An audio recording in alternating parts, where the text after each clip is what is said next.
Nice to see you all, man. I've heard some people say that my energy's been low in a couple of previous podcasts, so this is how I now do it. I just greet you by being really annoying. So, how are you guys doing? How are you guys doing? How's your life? How are you feeling? How are you feeling emotionally? How are you feeling soulfully? Arun CA Tarun has, or is it Arun Kata Arun has already given the first super chat. Uh, he said, "Who's here to watch KV go crazy over WD like a 90s girl meeting SRK?" I think that's quite expected. By the way, I just want to say hello to a new member, Vedahi Vihari. Hi, Vedahi. Welcome to level 1 of membership on this channel. I hope you're feeling good. Super duper late OP, Harshal Parekh. I agree. I agree with you. Um, Hi to members Abhinash, Vedahi, Anmol, a lot of you who came for yesterday's show. Varun Tulsian has already said, "Mujhe drugs do." Anmol Kumar is, where is Sorabh Pant? Oh yeah, shit. So I'm so sorry. I forgot to start. Guys, this is a massive screw up from mine. I sincerely apologize that I didn't start off the episode. Thanks a lot for the reminder, Anmol Kumar. Let's just pretend this is the start, okay? Where is Salman Khan? Everybody in chat, please tell me, where's Salman Khan? Okay? Want to know where's Salman Khan? Okay, that's my start. Good morning to you also, Akshay Achar. Good morning, Vishay Chopra. Good morning, everybody. Okay, just a couple of things before I begin. Just want to tell you who's coming up next. On Tuesday, we have IPL special, which is with Anu Menon, Vikram Sathe, and Anirban Dasgupta. Hardcore IPL conversations are going to happen on Tuesday. Then on Thursday, I have Chitra Banerjee, who's the author, and my sister Meghna Pant, who's the author.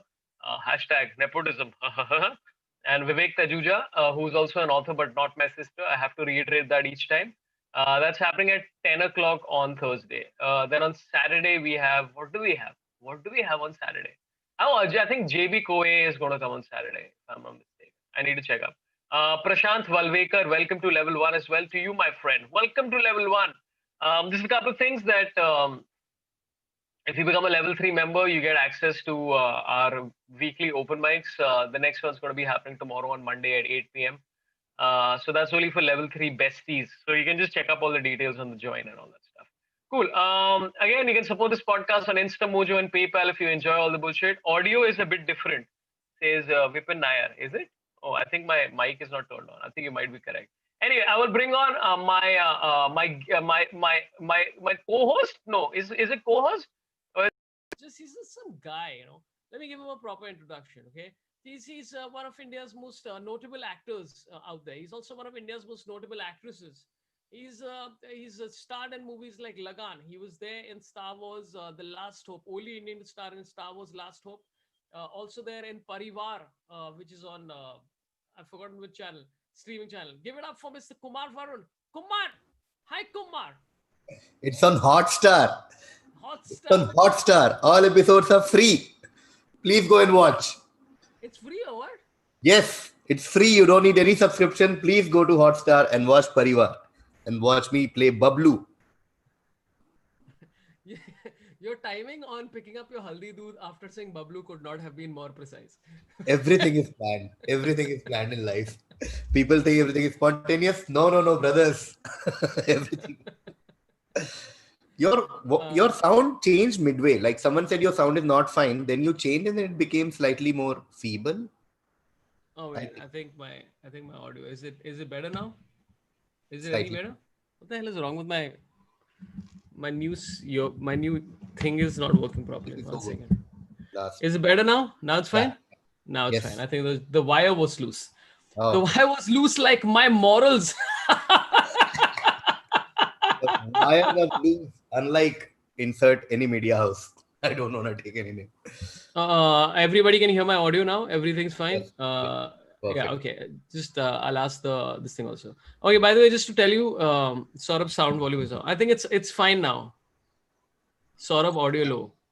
Okay, just give me 10 seconds and see. It's fine. Is it fine? Somebody's saying yes. Somebody's saying no. Randhir is saying, Rathore is saying better. Ayush Yadav is saying yes. Faiz Kidwai is saying yes. Okay, now everybody, I've got second, third, and fourth opinion for my this thing. Okay, just want to tell you what's going to happen is that William is basically joining us a little late. He'll come at 11:30. we have about 45 minutes with him. So what we're going to do is that we're just going to do questions directly. So no super chat questions when he comes in. Right now, if you have any questions Okay. for Kumar, Varun and me for the next Yeah. 15, 16 minutes, we'll try and answer as many super chat questions in the next 15, 16 minutes as possible. After that, My with internet is gone or what? who? Yours? Mine? Who? Is my internet gone? This is already a confused. Oh, I think Kumar Varun has gotten stuck. Um, Jayesh Tripathi has said, "ठीक हो गया भाई." Gaurav Mohite is already here with a question. KV, sorry I missed yesterday's live. I didn't know that was last for the season. Oh shit, dude, they did the last random live. Abhinash, namaste. Sleepless night again. Akshay Achar says, members, see members. Sorabh call Nitin Kamath, founder of Zero Dha. Who's Nitin Kamath? I'm sorry, I'm not familiar with who that is, but I will find out. Yeah, keep telling me who you want to call, dude. I didn't know that Nitin Kamath. Okay, I will follow him and I'll try and see. No questions for KV. No, new normal has said no, not interested. No questions for anybody. Abhijit, hi Jose, nice to see Kanmasti back. Oops, wrong podcast. Okay. So yesterday was the last random live award. Yeah. Yesterday was the last. Like we'll take a break, small break, and Huh. then we'll be back maybe with a refreshed version of Random Live or something else. Huh. But yeah, yesterday was the live. Was the 58th, so it was logical. Like, khatam karte hain, then we'll be back very soon. Sorry, I It's got frozen beach mein, so I don't know what happened. oh, lots of things happen, man. People are like, we got a chat of like 26,000 rupees. It's crazy. Now that they don't have Random Live to spend money on, they're spending on other Huh. chat. Yeah. Saw that. But, Rohit Rao says, Saurabh, any plans of getting ऐसी तैसी democracy? अभी तो नहीं यार. I think everybody has to want to come on a live. That's all Yeah. I will say. And that's fine, man. Not everybody wants to do the live. It's absolutely their prerogative. पर हाँ तो how come we decided like I was thinking about the same thing, which is that Hmm. should I take a break from No. doing this? Yeah. But I don't know. How come you came upon the decision? We came because first, so this week I haven't been feeling so well. So Uh, Tuesday's Random Live I missed, and then uh, Rahul is taking a break this week because he's busy with something. So we were like, वो नहीं है मैं नहीं हूँ तो more like let's take a break only because we have reached 50, which is a good number, and we've been doing uh, this every week for like thrice, and we have been doing yeah, other streams also. We're doing other shows also. We're working on other shows, writing, etc., etc. So we were all like, before it gets monotonous, before yeah, people start asking कि बंद करो, it's always uh, better for you to be like, okay, we are stopping when we are on not on top, but we are doing good.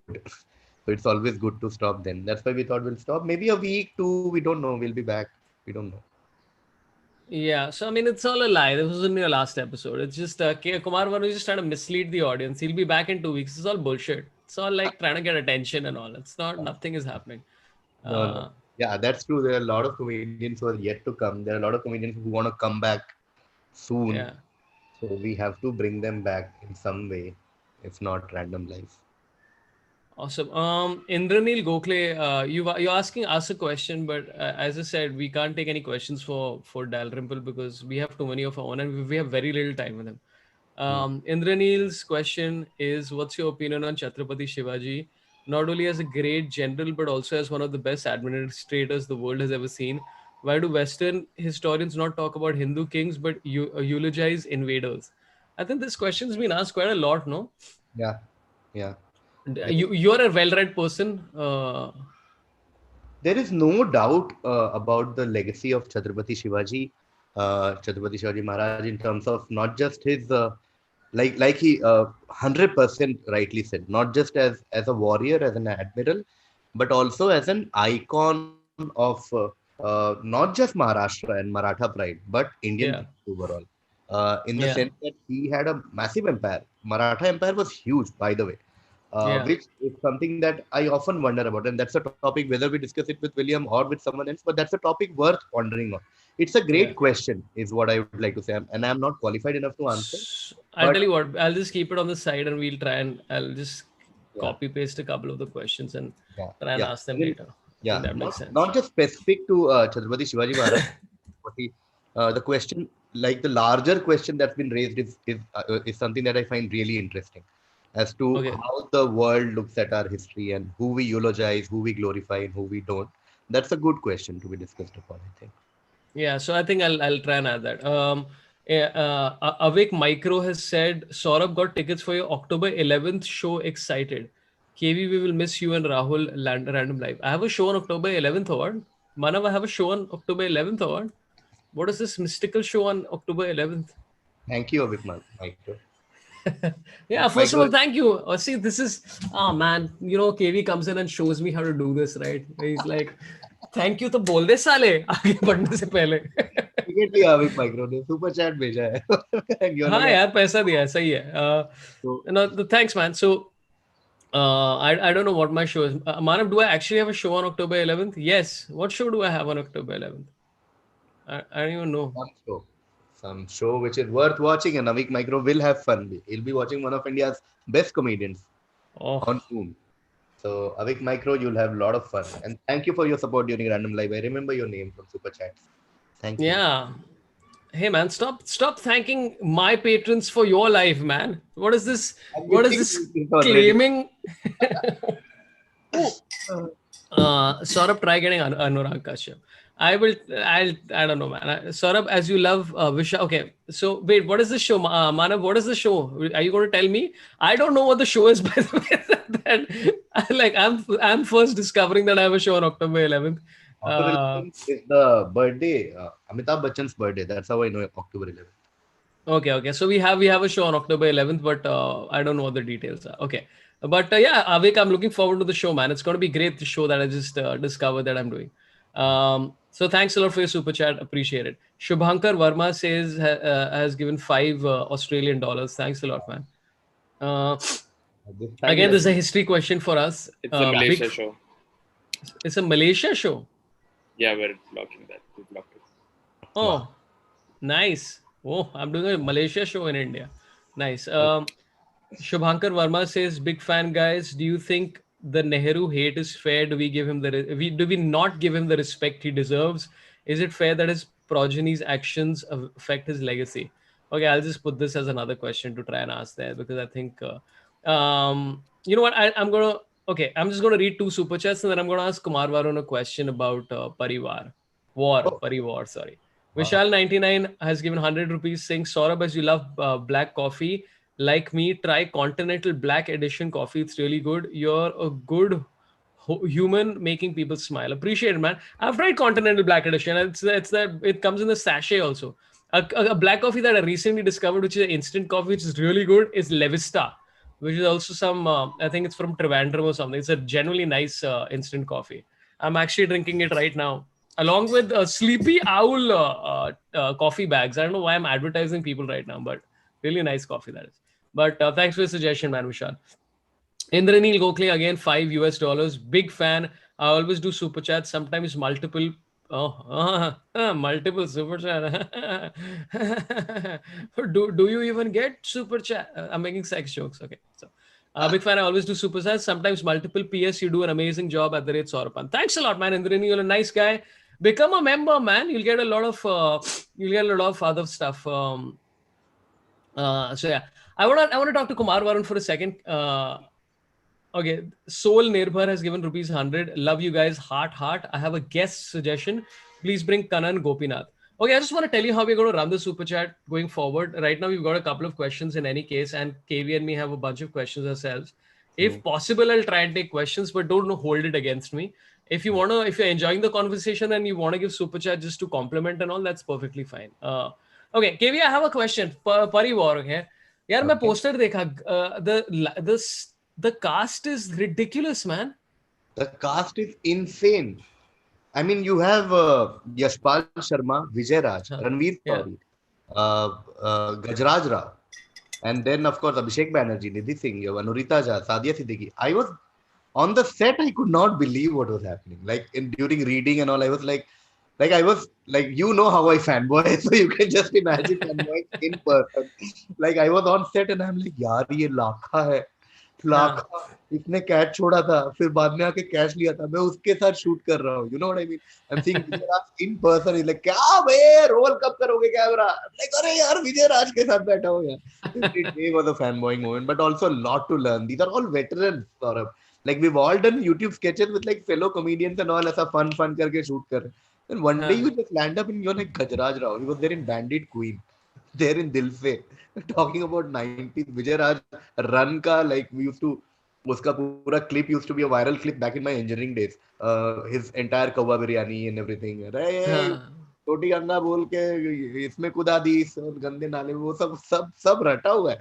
And then it was crazy. And now if you watch the show, you'll be like, okay, like brilliantly done by all these actors. But sorry, I just have to get my AC remote. But you seem to be holding your own with the actor. Who was the person who you bonded like the most with amongst all these people? Amongst all these people, Gajraj Rao, because he had seen our work before. Like even like he has seen a lot of the stuff that Rahul and I have done. So he was a fan in that sense of what we have done. So and it was really mutually you know, one of those mutual admiration club kind. So we met and I was like, sir, big fan. He's like, अरे तुम्हारा भी सब काम देखा है मैंने. So it felt good because others hadn't really seen, like they don't consume like YouTube content as such, but Gajraj ji did. यार उन्होंने क्या किल किया लूट केस में यार. Like it was such a fun performance because you know, there are so many ways to play that.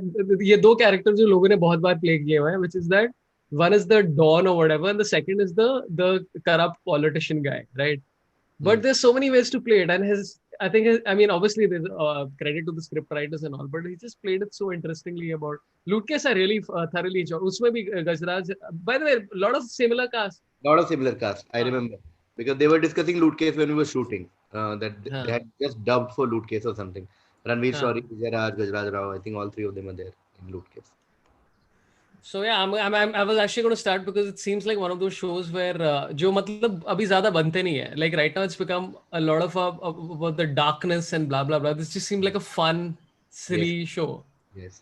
So a lot of feedback are like this, in the sense that it like web especially has become, like you rightly said, crime, or like even if it's a heartland show, it's about like murder, kidnap, dawn, etc., etc. This is a very feel good, family friendly, nice, simple plot, simple story. And actually, like you said, I've held my own, is what people are saying, because I was like, people will not notice me only amongst this galaxy of stars. But thankfully, the script is written in such a way that I'm the narrator, or I talk to the audience, I break the fourth wall. So in that sense, people are noticing me. Oh wow, dude! I always like unsure KV. It's always a fun acting thing with the unsure. Like, so you've done the asshole guy. You've done, dude. Like used in Better Life Foundation. Like you were so fucking funny, man. I just remembered right now that I really enjoyed you. And I'm not just saying that. Like it was such a weird character. Yeah. That I was like, this is fun, man. So shout out to KV. KV the actor, friends. KV the actor. Maybe this has all been an act. This whole niceness bullshit. It's all a fucking act to try and mislead us into thinking he's a good person. So Parivar is on Hotstar. It's free. मतलब कोई भी देख सकता है क्या? Oh wow, nice. So I'm going to be watching it. Okay. Soul Nirbhar has said, "Love you guys. I have a guest suggestion. Please bring Kanan Gopinath." Do you know who Kanan Gopinath is? I don't. I have followed him and I will try and I followed him on Twitter and I'll try and figure out his thing. Thank you for your suggestion, Soul Nirbhar. Really appreciate it. Hirinder Mulwani says, Sorabh, kya re absent-minded professor? That's fair. I wouldn't say professor, just absent-minded idiot in general is a good zone. KV random live वापस चाहिए. This is for the craziness of SP and the humility of KV. Oh. And she's given us 2 hearts. Humility. What a nice combo. Craziness, humility. मैं कहलाता हूँ मैं कुछ crazy करता हूँ. मैं क्या करता हूँ? मैं कुछ humble करता हूँ. What a nice combo. Thank you for doing that thing. Yeah. Also, you're humble about other people's actions, not like about everything. Just generally humble, and you are generally crazy. You are crazy about everything. Oh, banana! क्या खाया मैं? That's like banana मिल गया तो banana खा लेंगे, नहीं तो आम खा लेंगे, ऐसा सेब खा लूंगा कोई बात. Abhinash has given SEK 59, which I think is not Singapore. It's that whatever European. Do you know what SEK? SEK was Dawai choli na. Swedish. Swedish Khan. Swedish krona. Yeah, correct. Oh. Well done, man, KV. See, this is another question for quiz. Uh, to KV, always watch your streams, but never got a chance to contribute. A PayPal link would be appreciated. You guys didn't start PayPal or what? No. Oh, dude, you should try start PayPal. It's quite Watch nice. and then Because काफी लोग मतलब जो बाद में देखते हैं ना उनका ऑप्शन नहीं मिलता है सुपर चैट करने का. So they do this thing. Okay, I think William is going to be joining us in the next couple of minutes. Kanan is Akash Singh is saying Kanan is a right-wing historian. Yeah, so what, man? Who cares? What is this right? Everything's like right wing, left wing. I mean, I'm following him. I will check it out. I've been trying to get a lot more people. Like I think the rule of the show is that I get people who are interesting and have interesting things to say, and also people who can ideally try to talk beyond politics. Yeah. Because it's gotten exhausting to have every conversation going on and on about politics. So I'm happy to get anybody as long as they're interesting and capable of doing that, which is a lot of people. It doesn't matter whether you're right, left, centrist, whatever. I think that's I've said this before. I'll keep repeating it, which is that's my issue with the lack of complete nuance in social media right now, which is just that dismissing people. What do you think, KV? What do you think, KV? Tell us. I keep saying this. I like 100%. What you just said is like, as long as you respect others' opinion, it does not matter like what spectrum of the right wing, left wing you belong to. As long as you're sincere and as long as you have an open mind to listen to others' opinion and be respectful of them, and then try and find context and nuances into everything that people say instead of being in this closed mind thinking, "Oh, right wing hai, oh, left wing hai." Yes, वैसा. Like if Ramchandra Guha is here, you listen and try and learn of what he has to say instead of just being उसने उसके बारे में ये बोला, उसने उसके बारे में ये बोला, वो right है, left है, urban Naxal, this, that. Then it defeats the purpose of learning. My personal agenda in life is to learn things. If you don't like keep an open mind, then there's no point. फिर तो तुम बैठ लो, like वही करते रहो, WhatsApp पे message पढ़ो and you be like, यही है दुनिया, यही है reality, यही है history. Then how will you learn new things? Yeah, and also there's like it's just like we're trying to dismiss people in 280 characters without even knowing ki, like I spoke about this yesterday also. A very good example of this is this Anushka Sharma Sunil Gavaskar thing, which just seems like किसी ने एक दूसरे के बारे में कुछ देखा नहीं कि actually हुआ क्या. And I think we've just like, and again I understand and empathize with both sides of the story, but like I don't know, man, just the triggering is very interesting. Somebody said Jay Sai Deepak. Yeah, I'm actually like watching a lot of his videos and trying to figure it out. So that might happen at some stage. So yeah, bring Varun Grover, please. Lots of people. Okay, just the last 3 super chats. Charchita Biswas says, "You guys are amazing. More historians, please." Yeah, abhi tak kitne. So this Ramchandra Guha, Manu S. Pillai, today's William Dalrymple. Who are the other historians you'd like to see? I'm trying to get Tavleen Singh and a couple of others. I also am trying to read Makrand Paranjpe's books. So there's a lot of research that you have to do. I mean, like it's not fair on the person that you just call them without doing some research. So that way. Who are the other historians you like, KV? Shashi Tharoor maybe. हाँ, वो तो बहुत time से मैं try कर रहा हूँ. That's it. That's my only request. Dude, actually, Shashi Tharoor talking about history would be more interesting than anything else, right? Because it's like वो conversation इतनी ज़्यादा हुई नहीं है. Yeah, वही करना चाहिए instead of just being like, oh, आप English बहुत बोलते हैं, let's do some English thing. No, talk about like everything that he has written so far, like British rule in India, East India Company, and like even modern history, like post independence, his experience in the UN, India's opinion of the world. Like he's great when it comes to history. Now that you've cracked it, man. I think this is what we'll do, man. And this is where the problem is when people start commenting, oh, Congress, oh, guys, please thoda side mein rakho. Try and learn something from every individual and stop judging them basis their political / whatever opinion. When I read a great Indian novel, I am not reading it as a Congress ex-union minister or Congress MP's book. I am reading it as a good writer who has compared Mahabharata with Indian national struggle. That is beautiful analogy. So I am reading that book like that. Like वैसे नहीं पढ़ेगा तो फिर कैसे life में चलेगा? So yeah, okay. S. Vijay Chandar Iyer. Oh, hello, Sorabh. Viju here. Hi, Viju. How are you doing? Viju came for my show yesterday, and he said that he says insane show last night, and he does this thing twice, and he raises his hand. And hi, Viju. How are you doing? And thanks for coming for yesterday's show, and also coming for my meet and greet afterwards, which went on for about 45 minutes. Dude, so I've been doing stand-up shows where I do about an hour and 20 minutes of material, और फिर उसके बाद उसकी analysis यार ऐसे ही बातचीत में 40 minute जाते हैं, which is damn interesting. So yesterday we had somebody who was drunk and fun, so it was good. So thanks, Vijay, and hi. Hope you. I'm glad you came for yesterday's show. We'll do a lot more. Vishnu Vishwanathan has given 100 rupees saying, KV, great show on improv battle. Also, when is the next Too Past, Too Curious? Yeah, thank you for that improv battle. I think I was with Sorabh only, and once not with Sorabh, once with Sorabh. So thank you for watching that. Next two parts to curious soon, a week or two maybe, 2 weeks. Let's keep it as a tentative. How hard is it to coordinate with Biswa on these things? It's not really hard. Biswa and I, it's just that like you just said, we have to do work before we tape. Like if it was a random podcast, like say random live, we could have given them 5 episodes every week.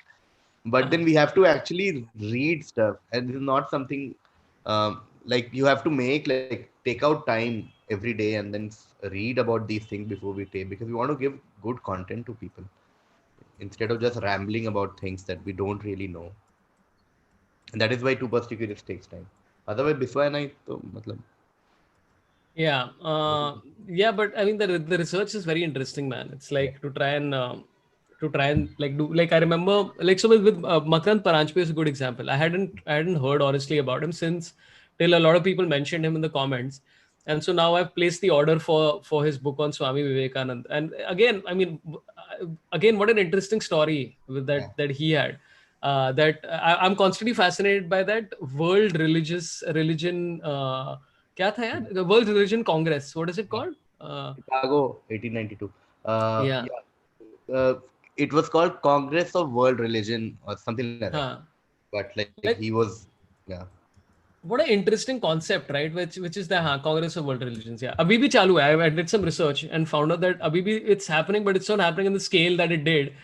And I'm like, why isn't it? It's like, I mean, that seems like something that should be mandatory, right? Just to have different leaders of different religions to sit and talk about like, hey, मेरी religion अच्छी इस वजह से है. And then you're like, yeah, it's about the positive side of religion as opposed to the insane side that we keep seeing quite often. And Absolutely. there is so many positives there. And Vivekananda is a wonderful, wonderful story. And like his like even if you look at it as an artist, okay, forget everything. Okay, look at it from a stand-up comedian and a performer's perspective. This relatively unknown person goes to the West for his first tour. Okay, he's given a small time, like an open micer. Okay, like a small 3 minute slot. Goes on stage, starts with the first line and destroys. Like people applaud for 2 3 minutes. People keep applauding. I mean, there is, and that is why I love history, because there's just so much context. If you tell someone कि वो जाके वहाँ पे एक line बोला और लोगों ने ताली बजाई, like, so what's the big deal? No, there is so much big deal. It's a big fucking deal. That he's from India, okay, which is not even in their mind. It's a country ruled by the British, okay, and they have barely any idea of who Indians are, what does being Hindu mean. And then this guy goes and just says, "My dear brothers and sisters of America," and people are like, that one line, that one line defines Hinduism for me, or for him, and that according to him, it defines the Hindu worldview. It is such a beautiful way to put your point across. And then he keeps talking about Hinduism in its like purest form. What does Sanatan Dharma mean? What's our history? How do we look at the world? And people are just mesmerized. People have never seen something like this in their entire history. We have to put it in context. We're talking about things from 120, 130 years back. Now everyone has YouTube to just see, okay, Mormons here hote hain. Okay, Christians, Catholics, Protestants, we all know that. Islam, Hindu, Jews. But they did not know, they were not exposed to all this. And then they come from East and he just kills. It's too good. Vivekananda's story is too good. So one of my favorite anecdotes, and I don't know how far this is verifiable, is that he was in the US and somebody had given him a walking stick or something like that. So he's walking with a stick, and it's this beautiful ornate thing that somebody had given him as a gift, and he used to really love it. And he met some guy on the road, and the guy said, "Hey, this is a really nice stick that you have," and he's like, "Please take it."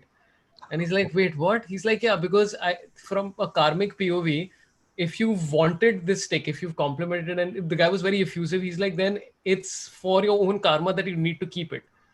And I Wow. was like, and that it's a story that I remember hearing as a 22-year-old. And again, I don't know if it's an anecdote or a real story, but it's still an impactful story where it's like, like if you believe in, and karma could have psychological things also, where it's like at the back of your head, you're like subconscious, yeah, yeah, I really wanted that stick. And then somebody's just gone and said that, keep it. That's like, it's just a small little story, but I am constantly, so I think we should get, I think we should both read that book Why and not? call him. I think that'll I, be fun. I remember a similar Vivekanand story. Again, one of those, I don't know if it's true or just one of those urban legends. But so apparently, when he was a kid near Calcutta, Hmm. some sage or someone went to his house. If whether Ramkrishna Paramahans or someone else, I don't know. But some elderly person went, and he was a Hmm. kid, okay. And then the guest needed a knife or something. So he's like, बच्चे को बोलो एक चाकू चाहिए. And so this kid, Narendra Nath Vivekanand, he goes to the kitchen, brings the knife, and gives it to him, and he sees his hand, and he's like, this man will become great. He's like, what happened? So he's like, that kid, when Vivekanand was giving him the knife, he was holding the sharp edge in his hand and handing over the knife to him, where the handle was on the other end. Yeah. So that guest was surprised, because usually people, when you ask for a knife, they just give the knife like this, no? Hmm. The kid who's not scared to hold the sharp edge, and he's offering the blunt, the handle part to the guest, and he's like, this guy will become like something big in life. Yeah. Just random Vivekanand stories. Yeah, Yeah, but also like the age, man. Like he died very young, very young. and by that time to achieve that many things and have this social impact in India and the world is, I mean, it's nothing short of miraculous to have that kind of impact in, like, what, I think 38 or Yeah, something he was when he yeah, yeah. died. He died late 30s. I think of tuberculosis, and there are many theories. But Yeah. yeah, he died young. Okay, I'll just read two super chats and then I think William is coming in the next 2 minutes. Okay, Ketan Rotela says, says Saurabh, love you, man. One request: try to get Vipul again in your show and make him roast comics just for fun. There's a lot of, as we said, there's a lot of insights to that kind of thing. Sugandha Saxena, again super chat just to appreciate both of you. Heart, thank you so much, Sugandha. I really appreciate it. Uh, Somebody said, wait, okay. Mrinalini Singh says KV alone talking about history is so interesting. Yeah, I think we should do one with just KV and me talking nonsense. I think that'll be fun. Uh, Soul Nirbhar says Kanan Gopinath is former IAS officer and not right wing historian. There you go. Just to clarify, says Soul Nirbhar. And either way, it's fine, man. Sai Krishna says KV, my second favorite Liverpool fan. First is John Oliver. Wow, क्या ranking दी है Wow, मतलब that is a हद हो compliment. गया. Thank Yeah. you. Shubhankar Kaushik says, try getting Yuval Noah Harari. Manav claims he's working on this. Okay. I just want to tell you that Manav claims he's working on this. So get on his case. Indranil Gokhale says, Tavleen Singh, Kumi Kapoor, Tejasvi Surya, Shashi Tharoor, Ram Madhav, General VK Singh, all on the list. Absolutely correct. I'm trying to get all of them at some stage. So thanks for your suggestion, Indranil. Arun C8 Tarun, if you get William to wear a white shirt and sit between you, it would be Indian flag sideways. I don't think we should comment about these kind of things frivolously and also this is pink. This is not orange. It looks pink. Arnab Banerjee says, hey, Saurabh, really enjoyed your show on Friday. Thanks a lot for coming, Arnab. Really appreciate it. And Sai Vamshi Dubali has given $2 and had a retracting message. I wonder what he said. So, okay, just last two super chats. S. Vijay Chandar Iyer, Devdutt Patnaik, also being planned. So, thanks for that suggestion. Appreciate it. Sai Vamshi Dubali has given another message which is retracted. What is happening, Sai Vamshi Dubali? What is this controversy that you're trying to create in the chats? And Selvin Raj Thangavel says Karan is a former IS officer who resigned after Article 370 removal as a protest. Okay. Oh yes, Uh, I have no correct. idea. Yeah, yeah. And finally, Sai Krishna, 40 rupees for to say get Sanjay Rajura. I will work on that as well. Okay. Without further ado, William is here. So I'm just going to bring him in. I think there might be some tech issues. So yeah, please give a round of applause to Mr. William Dalrymple, everybody. Here he is. I don't think he can hear us, but let's do it. I think he is here now. Where is he? Oh yeah. We are here. Hello. Hello, how are you doing? I'm doing all right, Sorabh. Thank you. I mean, You've got me that out of bed library. earlier than I normally stumble, and I'm still only on my first cup of coffee. So you may get a slow and sleepy performance from me, I'm afraid. But good morning. Good morning. I'm on my fourth cup of coffee and it's 11 o'clock here. So I think I'm way ahead of you in that regard right now. I'm calling from the Swiss-Italian border, where it's only 8 in the morning and feels earlier.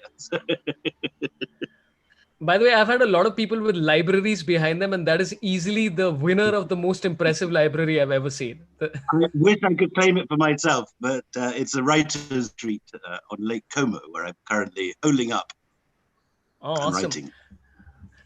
Thanks for joining us. By the way, just want to introduce you to Kumar Varun, who's a comedian and also a big fan of your work. Yes. I Hi. can't see Kumar. Where's Kumar? Hi, Kumar. How are you? Hi, William. I'm good. I'm really good. Good to meet. Same here. So you're in a writer's retreat. So you're working on the next book. I am. That's exactly right. I'm still. I'm at the very early stage. I'm writing the proposal at the moment. But it's my last book, which was called The Anarchy, was the end of a 20-year research project. 4 books called The Company. I mean, that will come out now as a box set called The Company Quartet, which I began in 1999 and finished in the end last year, 2019. So now I'm free to do other stuff. I've been working on this. This is my sort of big fat gift to posterity, for better or worse. And I'm now doing stuff which I haven't ever published in book form before, which is India's early history. Stuff I've always loved and always written about in magazine form and in reviews and stuff. But particularly the question, which I think, it's interesting that it's something which obsessed Indians in the 1950s, but hasn't really been written much up in the last half century, which is odd. The whole story of how India's civilization spread out, how Buddhism went northwards and took over China. Buddhism, of course, being a religion from UP of all places, the least likely place for a religion of peace you might have thought to have come from, or Bihar, the UP-Bihar border, or UP, Bihar, Nepal border, even more unlikely place for a peaceful religion to emerge from. But it came from there and it spread out across the world. But first of all, it spread northwards into what's now Pakistan and Afghanistan, and then went through Western China until it came to the end of the Silk Road at Xi'an. Yeah. And by the 7th century, you have the court in China turning Buddhist. Now, how did that happen? That's part 1 of the book. Part 2 is the story of how Hinduism and Sanskrit and also Buddhism headed southeast down to what used to be called Svarnabhumi, the lands of gold, right. And why the biggest Hindu temple in the world is built in Cambodia, not in India, Angkor Wat. Yeah. And why all the place names, not all the places, but many of the place names between Kandahar, which is the Sanskrit Gandhara, to Singapore, which is the Sanskrit Singapura, how that enormous spread of Sanskrit took place.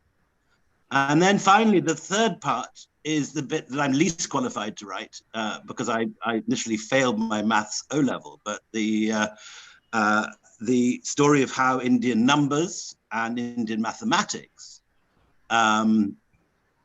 spread first to the Arab world, to Baghdad, and then to Italy. And that's what I'm frankly here in Italy researching, because it's an extraordinary story. And really very few people know this story. The numbers we all use every day that the West calls Arabic numerals were, of course, initially formed here in India at the time of Ashoka, the ancestors of our modern numbers. And they spread to Baghdad by the most interesting route. There was this family in Balkh, in what's now Afghanistan, who were hereditary Buddhist abbots of one of the great Buddhist monasteries, not Nalanda, but Naubaha, which was its equivalent in Central Asia.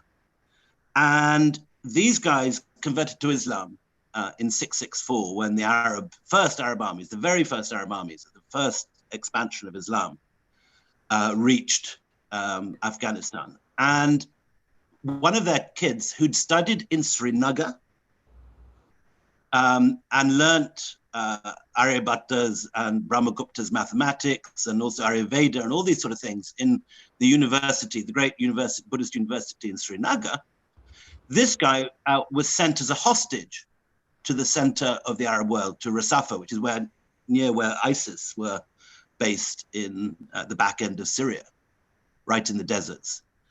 And there he made friends with this guy called Al-Mamnun, and Al-Mamnun led the Abbasid revolution, which then took over the entire Islamic world, founded Baghdad, and the guy by his side was this ex-Srinagar University student whose Sanskrit name was Pramukh, which was Arabicized to Barmak. And the Barmak kids, as they know, were 4 generations of viziers who brought Indian learning to the Arab world. And the last one was anyone that's put their kids in front of, or were put in front of, Aladdin, the Disney cartoon. Remember Jafar? Jafar was the last of the Barmak kids, and he was the friend and vizier of Harun al-Rashid. And these guys were literally importing doctors, surgeons, Ayurvedic cures, herbs, astronomers, astrologers from Ujjain and from all these centers in India. And they brought it to Baghdad, where it ended up in the library, the House of Wisdom. And from there, it spread out over the Arab world, reaching Spain and Sicily, which was then an Arab island. And in the 12th century, Fibonacci, who was the son of a customs officer of the state of Pisa, who was running a Pisan trading station on what's now the coast of Algeria. He was brought up with his dad in Algeria, learned Arabic, learned what in the West we call Arabic numbers, which are the Indian numbers transformed slightly in Arabic form. And he brought them back to Italy and to the court of this amazing man who I'm loving reading and researching about, Frederick II, Stupor Mundi, the wonder of the world. And he had this sort of, mathematical Olympics where he put all these different mathematicians together in a sort of great sort of public debate. And Fibonacci, of course, swept the floor, being Fibonacci.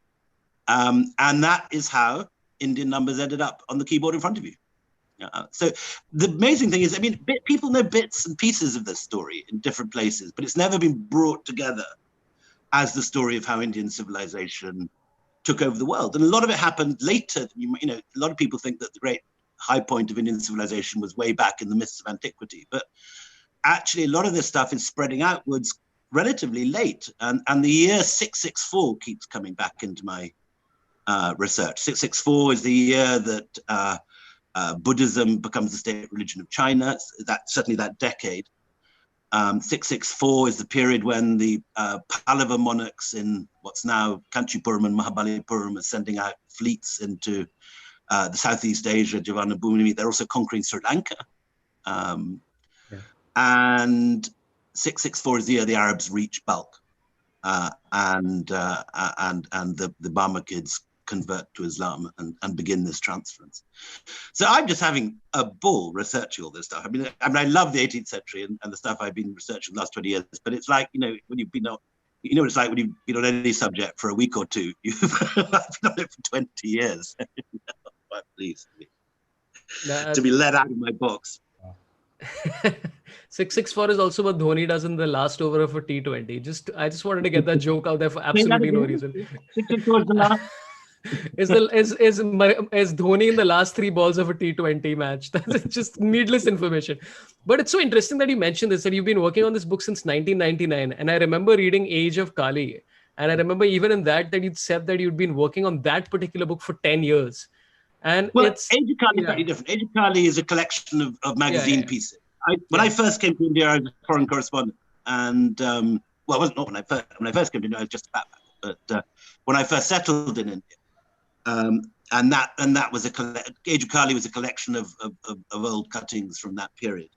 But yeah, 1999 was the year I began White Mughals, which was the first of volume to be in the company quartet. But it's incredible to me how much research and work goes into just making like Anarchy, as you said, is it 20 years? It took 20 years. Anarchy was 6 years, but there are 4 books in this quartet. They were not published in chronological order, but when they appear as a box set as the company quartet, Anarchy will be volume 1, covering the founding of the East India Company up until it takes over Delhi in 1803. Volume 2 is White Mughals, which is set in Hyderabad between 1798 and 1805. It's that love story, which tells the other story of the human interaction between the company and the Brits. Volume 3 is Return of a King, which is the East India Company trying and failing to attack Afghanistan and occupy Afghanistan. Volume 4 is the end of the story, the last Mughal, which brings us up to 1857 to 8, the Great Uprising and the terrible retribution which followed, and the abolishment of the East India Company and its replacement by the Raj.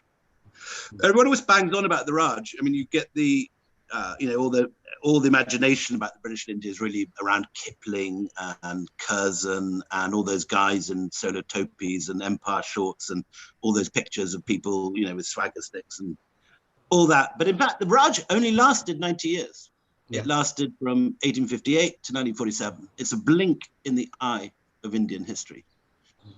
And the period we always forget about is the period when India was run by a multinational company, the East India Company, which amazingly was 250 years, on and off. The company is founded in 1600, abolished, it didn't really get conquering until the 1740s and 50s. But it's a much longer period than the Raj. And so you have this period, and what's always interesting is that both in Britain and India, people have been very woolly about the boundaries between what was a company and what was a government control. And it's really, fairly clear in that, the company was run by a board of directors until 1858. Yeah. And after that, it's run by the Foreign Office in the Commonwealth. The Foreign and Colonial Office out of the India Office, out of a separate government building. But the weird and horrifying and sinister thing is that India was controlled by a multinational company. Yeah. Really from, let's say, the Battle of Buxar, 1765, through till 1858. So you get about 120 years when India is controlled not by a government, not with any even faint pretense of administering, educating, doing all the things the state normally does, but by a multinational company, that makes no bones that it's there primarily for the enrichment of its shareholders. So it's like being taken over by Amazon or Google or Facebook. And that very clear distinction has been made neither by, I think, properly by the nationalist historians in India, nor by the kind of imperial historians in Britain. And to me, it's crucial, particularly in an age when we live in a period where, we have these vast companies. Amazon, is richer than almost all the nation states in the world, in fact. Yeah. And is growing ever more powerful. And these enormous companies, like Exxon, like Facebook, like Google, have, greater annual profits than the GDPs of entire continents. Yeah. So the world, in a sense, that created the East India Company is back, which is why, suddenly 18th century Indian history feels very contemporary. So I have a slightly strange question, and then we'll go over to KV, which is that I remember reading that you said that people invested in EIC. And by the way, in full this thing, I must acknowledge that I started a company called East India Comedy for a really long time. I remember. I didn't see it. Yeah, which Whenever I Google East India Company up, you'd pop. there you go. I'm just imagining you getting something confused in the middle. It's like Lord Curzon and Sorabh Pant randomly pop up for some absurd reason. But the question was that the distinction was always quite clear, sir. You know. The question I had was that I remember you saying that that people invested in East India Company and they made profits. I'm actually curious if there was were people did people become absurdly rich on just investing, sitting in London or whatever, and investing in EIC and knowing full well. Like I know that you also spoke about that there was a lot of criticism of EIC back in England as well. But how much money did people actually make just investing in EIC, sitting up in London? So the East India Company was like any other company. There are two ways of making money out of a company. One is you sort of, join the company and become an employee and you get a salary plus perks. And the other is you invest in the company's shares or you get given shareholdings. So with the East India Company, it's fairly simple. It was a 10% dividend most of the time. So if you invested, you tended to get 10% of your shareholding, of your total investment. Anyway, whatever it was a 10% dividend. It rose in exceptional circumstances to about 12.5%. So you could make you got a decent return on your investment if you invested in these companies. But if you really wanted to become rich, you joined the company. Right. Now, joining the company was a hard decision in many ways, in that most people that went out to India as employees of the East India Company, like 2/3 of them, never came back. Most of them died because they didn't have the medical, what you call it, when you have resistance against diseases. Most of them succumbed to cholera. And the famous phrase was, 2 monsoons was the average lifespan of an 18th century Brit in India. Because they just didn't have the diseases. Sorry, they had the disease, they didn't have the resistance, they didn't have the jabs or the... but if you did gain, hang around long enough to get that resistance, there was no better way in the 18th century of making money other than the Caribbean slave plantation, which was the other big British racket going at the same time. And so the kind of people that joined the East India Company were never the super rich. They were never the lords, the ladies, the dukes, the countesses, the earls, because frankly, if you put your kid in the East India Company, the chances were you'd never see them again. That's simple. But who does join the East India Company is the next rank down. It's the vicar's sons, the local magistrates' children, the equivalent today, I suppose, of ICS officers or army kids, or that sort of thing. It's the not super rich, but well connected, and the ones who need to make money. And they send out their kids, and often with some of the Scots families who are well connected but poor, they'll send out 3 kids to India in the hope that one of them will come back. So it wasn't an easy decision. But if that one did survive and did do well, he could come back with spectacular fortunes. And those were the fortunes which drained the wealth of them, because a really successful East India Company man in the late 18th century could bring back hundreds of thousands of pounds, which he'd got by a variety of ways. He could have got it by trade, perfectly honestly. He could have got it by sort of slightly dubious trade, which was on the margins of legality, or he could have just got it by, fighting Tipu Sultan and then plundering the throne room when you did Srirangapatnam. And between those 3 ways, plunder, loot, and trade, on top of your salary, the great fortunes were made. And so when you go around Britain and you see those big houses that are now in the National Trust, a great proportion of the 18th century ones came with money made in India. And the ones that didn't came with money made in the Caribbean through slave plantations. So those were the 2 routes that transformed Britain, which up to this point had been a prosperous but not super rich, world-beating economy. That extra cash provided the seed money for the Industrial Revolution. It was the Industrial Revolution that then shoved Britain into the top, the rank that America and China hold today. So yeah, so Indians in a sense do have a reason to be very pissed off. It was money, unquestionably, money looted from India, which funded the Industrial Revolution, which then comes back, obviously, in the 1940s when you have, or early 20th century, when you have massive exports of industrial goods made in Britain to India without any tariffs. So it's a grim old tale, but I think it's really important to understand it. And between the Victorian imperialist historians, who always tried to make the conquest of India this great imperial epic of a great nation, and the Indian nationalist historians, who always made it the story of the plunder of a great nation by another nation, the fact that it was actually a company with shareholders operating in a business environment with a share price that went up and down as things happened, has been slightly lost from the picture, and that's what the anarchy is trying to put back in the center of things.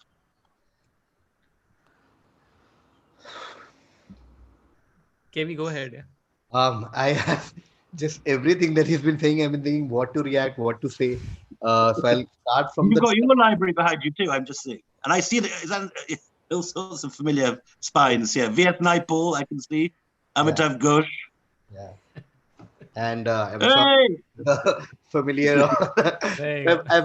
I've The Last Mughal, I always say this, even in your absence, of course, is the best book I've read one of the best books I've read in my life.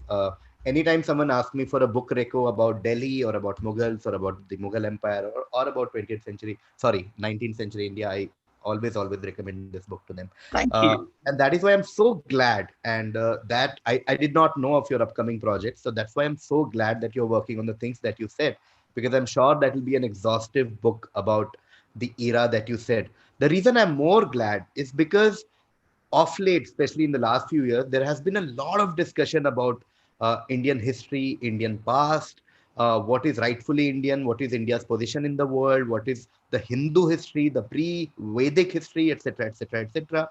And that is why I'm so excited to read what you will eventually come up with, because there are, of course, the Indian history, for that matter, the subcontinent history is insane. Like like you said about Bihar. Bihar has given 3 religions to the world. Come to think of it, Jainism originated there, Buddhism originated there. The 10th Guru of Sikhism, Guru Gobind Singh, was born in Bihar, in Patna. In Bihar, yeah.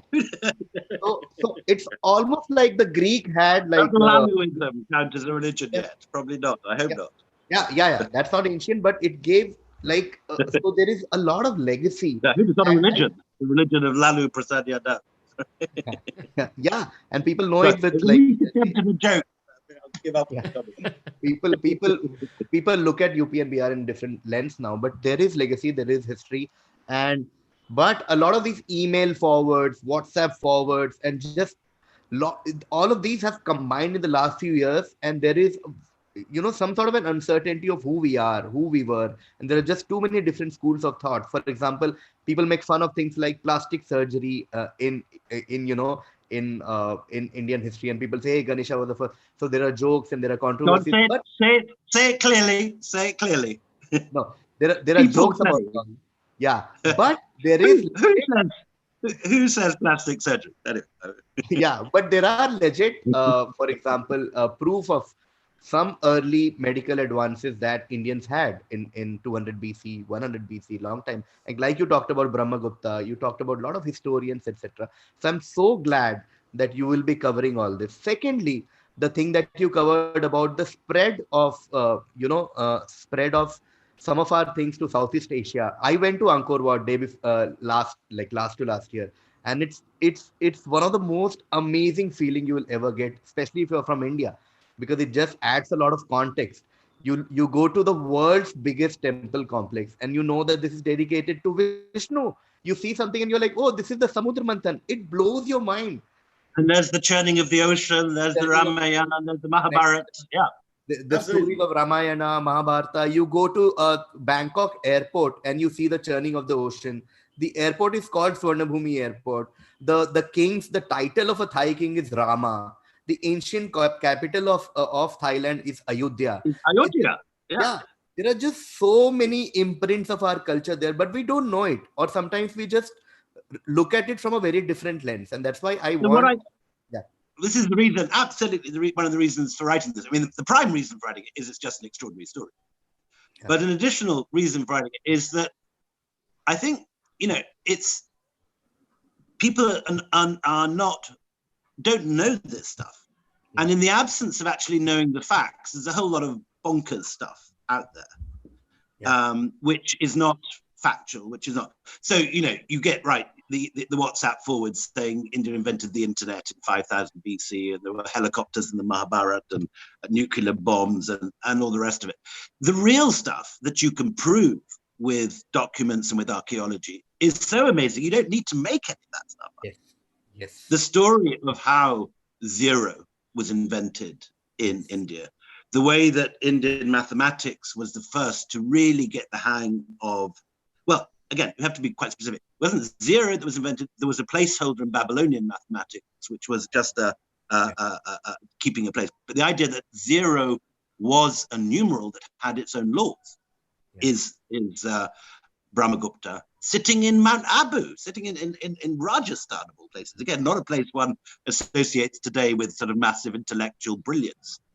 But Brahmagupta was based in Mount Abu, and he comes up with all this, the idea, the rules associated with zero, and clarifies for the first time the idea of place values. So the very simple idea that you have units, tens, hundreds, thousands, and that the same 10 numerals can give you an infinite. You can express any number up to infinity with those 10 numerals, including zero, which comes a little bit later. You get the 9 numbers first of all, and then you get zero invented oddly. I mean, zero as a numeral with laws comes a bit later, maybe as late as the 5th or 6th century.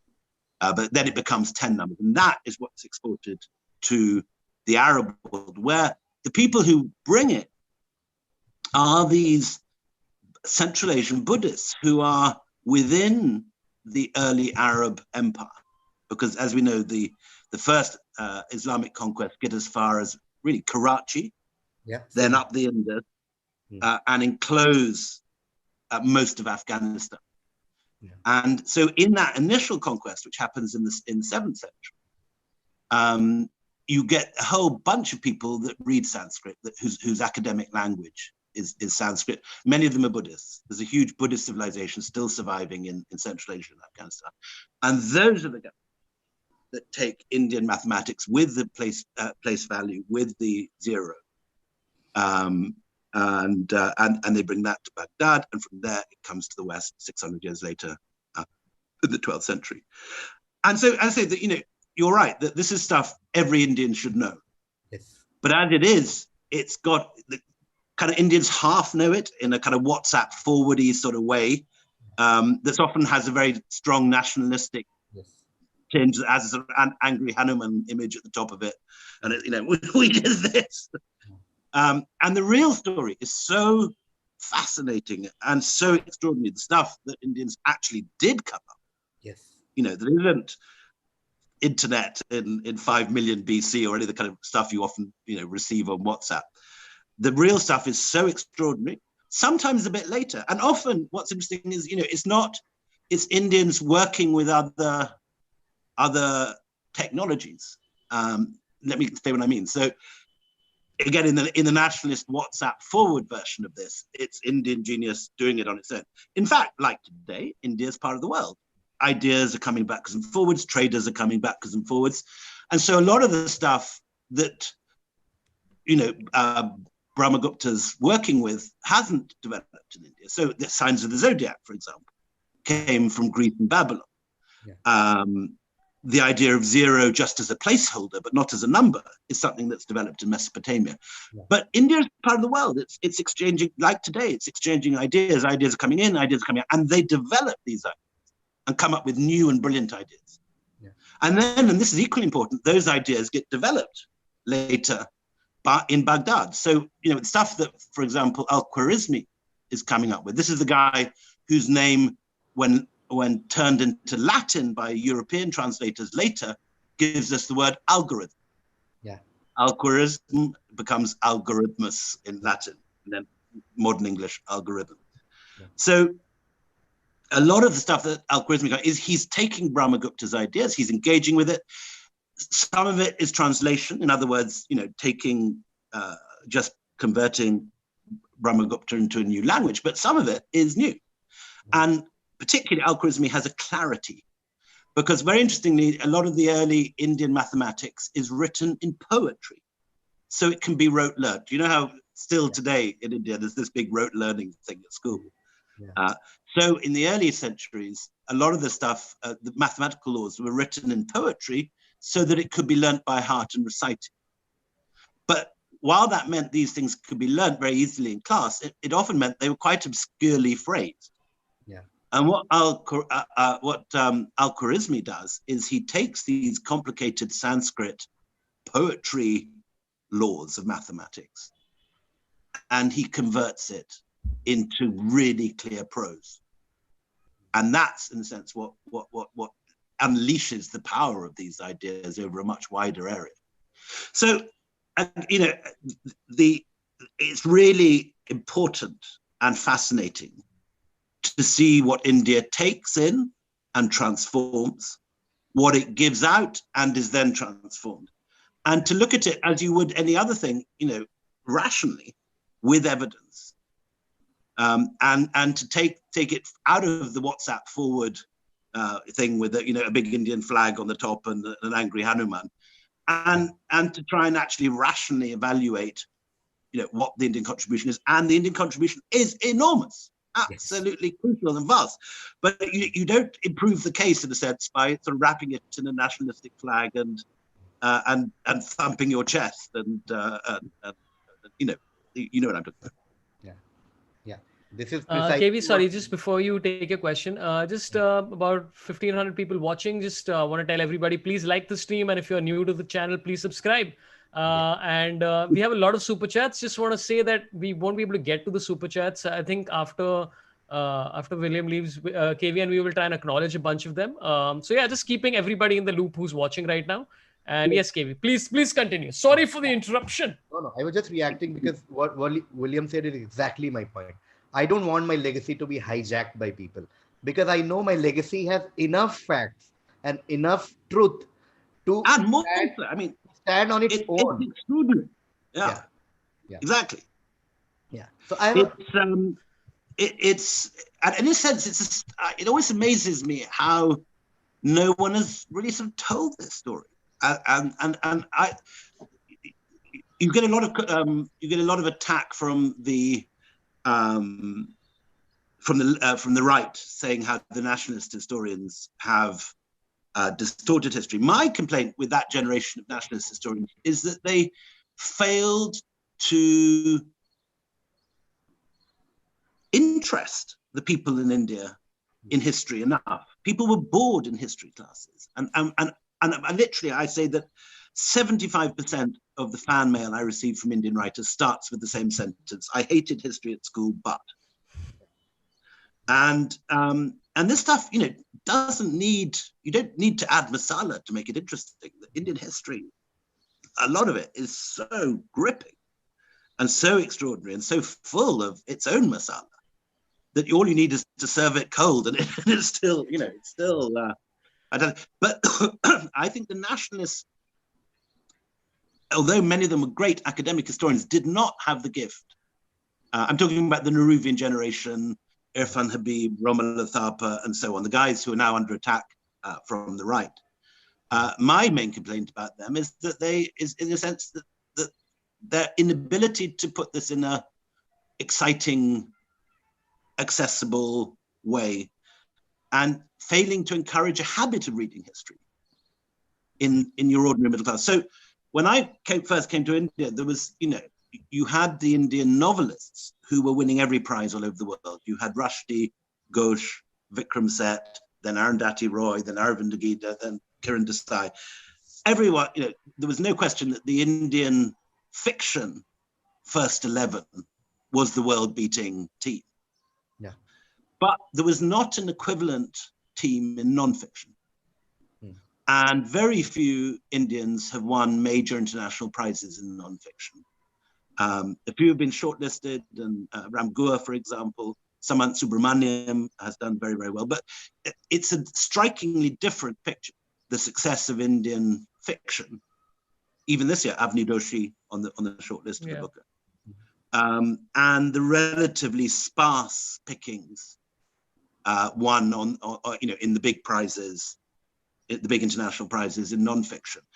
As a result, you have a generation of Indians who've grown up learning their history from WhatsApp forwards, because they don't trust the nationalist stuff, whether rightly or wrongly.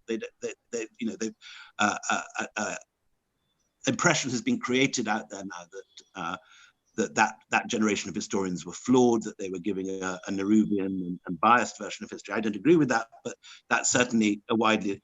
And there is nothing else for them to, other than the WhatsApp forward saying that Indians invented the internet 5 million BC. And it's that area that I think, and you have now a new generation of historians. I'm thinking somebody who had on the show Manu Pillai, for example. Yeah. Very young, very good, writes beautifully. Anyone that hasn't read his Sultans of the Deccan should go and read it today. Or Ira Mukoti, her gorgeous book on Akbar that came out this year. So there's now a generation of historians growing up who are, impeccably scholarly in their approach, who research seriously in primary sources, but can write and can produce history you want to read. Ram Guha is another example. You've had him too. And so it's, I think there's one of the things that's gone wrong, it seems to me, is that a whole generation of Indians has grown up without history that they can actually read.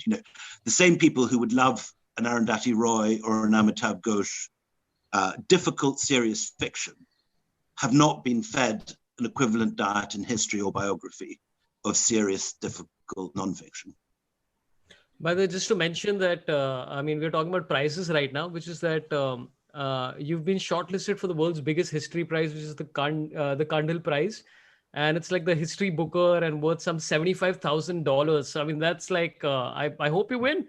And then it's another month to wait. I'm on the short list, but there's 9 others. So it's by no means, anything can happen. You can buy the library behind you. That's the big advantage of getting $75,000. So best of luck for that. I hope you win it. Yeah. Thank you, sir. Yeah. So I had a related question, William, because we talked about how history is taught and who are we taught in our history textbooks and all that. There is a complaint from a lot of section of our country right now, is that the Indian history has a skewed or like bias towards the Mughals. Okay. And there were a lot of other great empires like the Cholas in the south, the Pallavas, the Pandya, the Satavahanas, the Krishnadev Rai, Ahoms in the northeast, etc. Do you feel, as a historian, that there is a Mughal bias in the way history textbooks are taught, or do you think they do have the deserved space that they had in our textbooks? To be honest, I haven't looked at an Indian history textbook since I taught Indian history in Dehradun in 1984. Was the last time I actually if I was to be honest, last time I had in my hands an Indian history textbook. And in those textbooks, there certainly were Cholas and Pallavas, but there were also, you're right, a lot about the Mughals.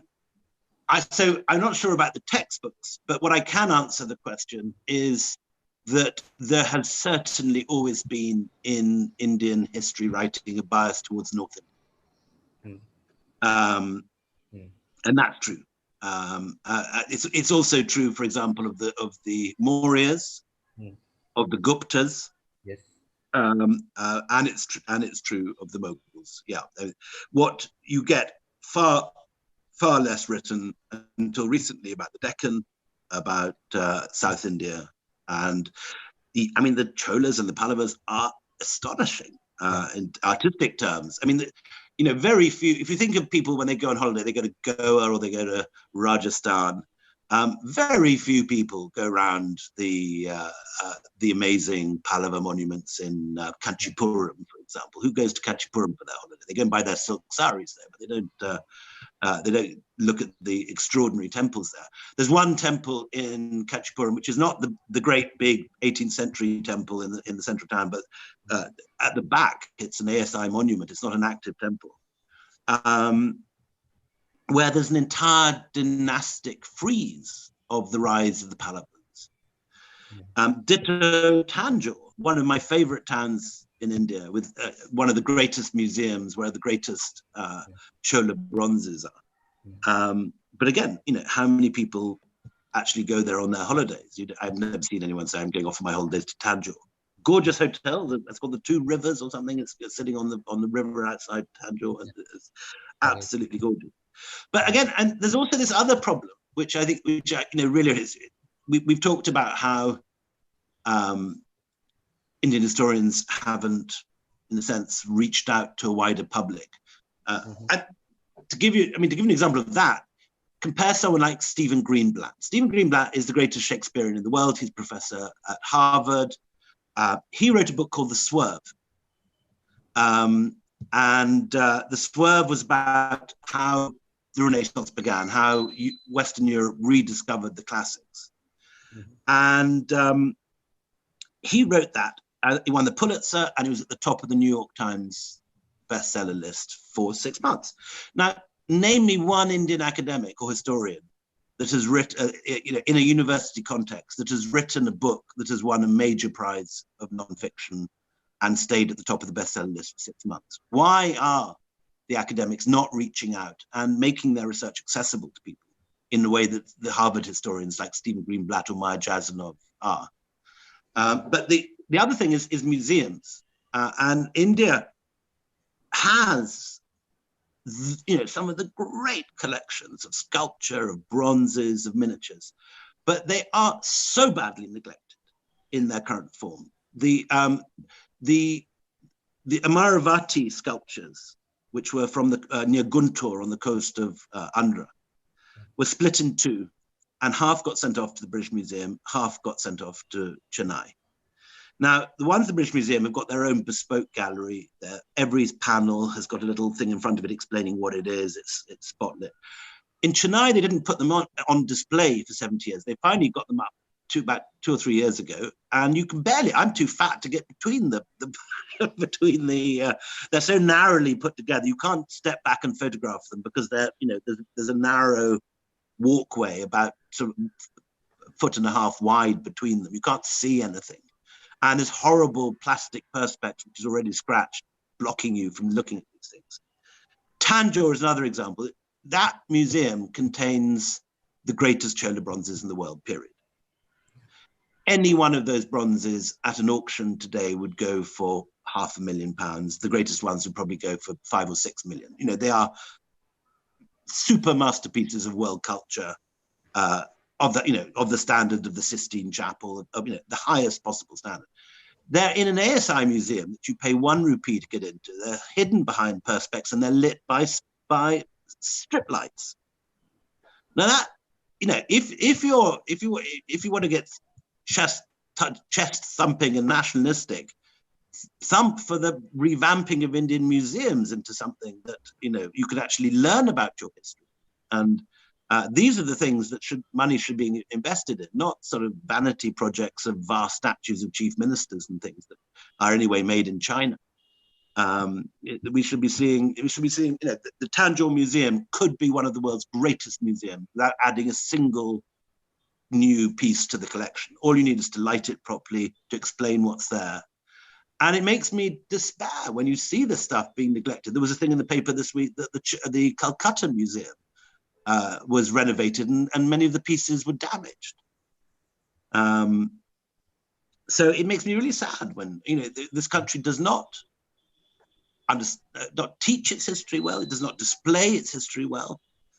Yeah. And yet it's the history is some of the most interesting in the world. The discoveries and the sophistication of the civilization are up there with anything. Only maybe Greece has given as much to world learning and literature as India has. Yeah. And yet it's not taught. Yeah. Yeah, I mean, China is very interesting. They destroyed a lot of their civilization in the Cultural Revolution. A lot of their great masterpieces were destroyed. But recently, the Chinese have decided to invest in tourism and culture. And they've been buying up pieces in Western auction houses and building new museums in Shanghai and in Beijing and in even quite small provincial cities. And I went to Shanghai a couple of years ago, and there's spectacular museums that just weren't there 10 years ago. Room after room, of the standard of the Louvre or the Met Museum or the British Museum. India could be doing that. India as the superpower that will come, needs to do that. But there isn't yet this understanding that Indian history can be monetized by tourism. If you invest in museums, tourists will come and see them.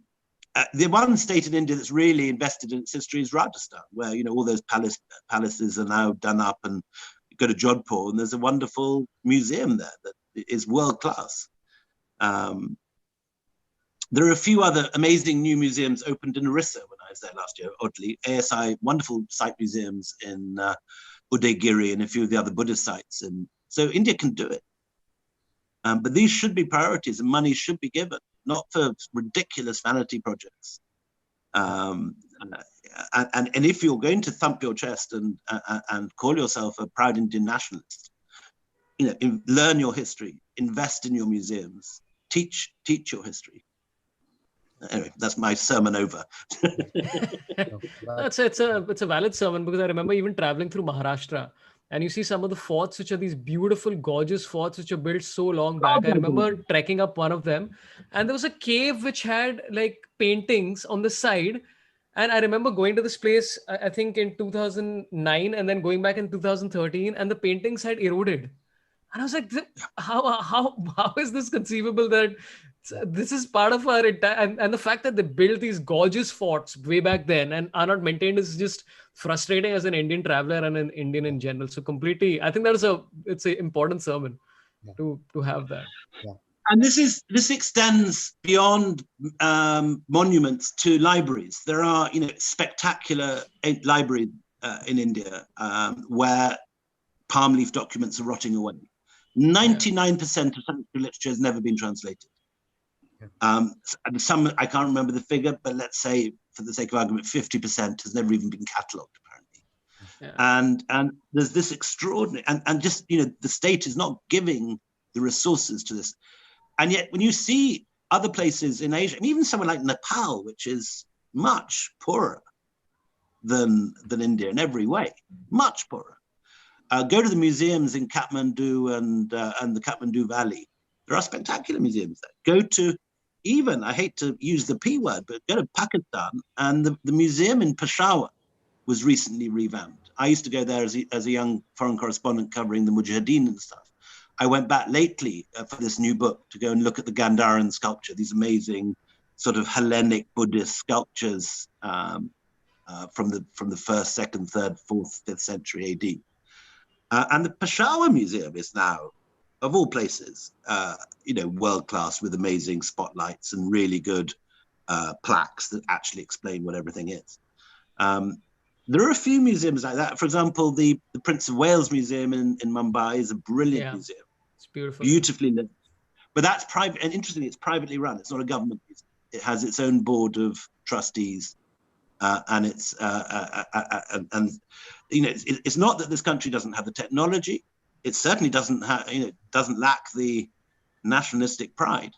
But I think it's prioritizing what's important. And if you put money into heritage, it will reap. If you invest in heritage, it will reap dividends.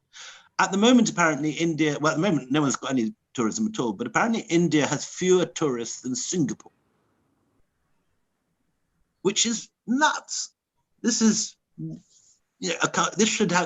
India should be on the level of Italy for the number of tourists coming, because it has half the world's most wonderful monuments. has these extraordinary, from every period, from Indus Valley, from early Buddhist sites through Guptas, through the and then obviously the big Mughal sites, and then colonial stuff. It's got everything, but it's at the moment it's rotting, and the ASI is massively underfunded. Yeah, more so.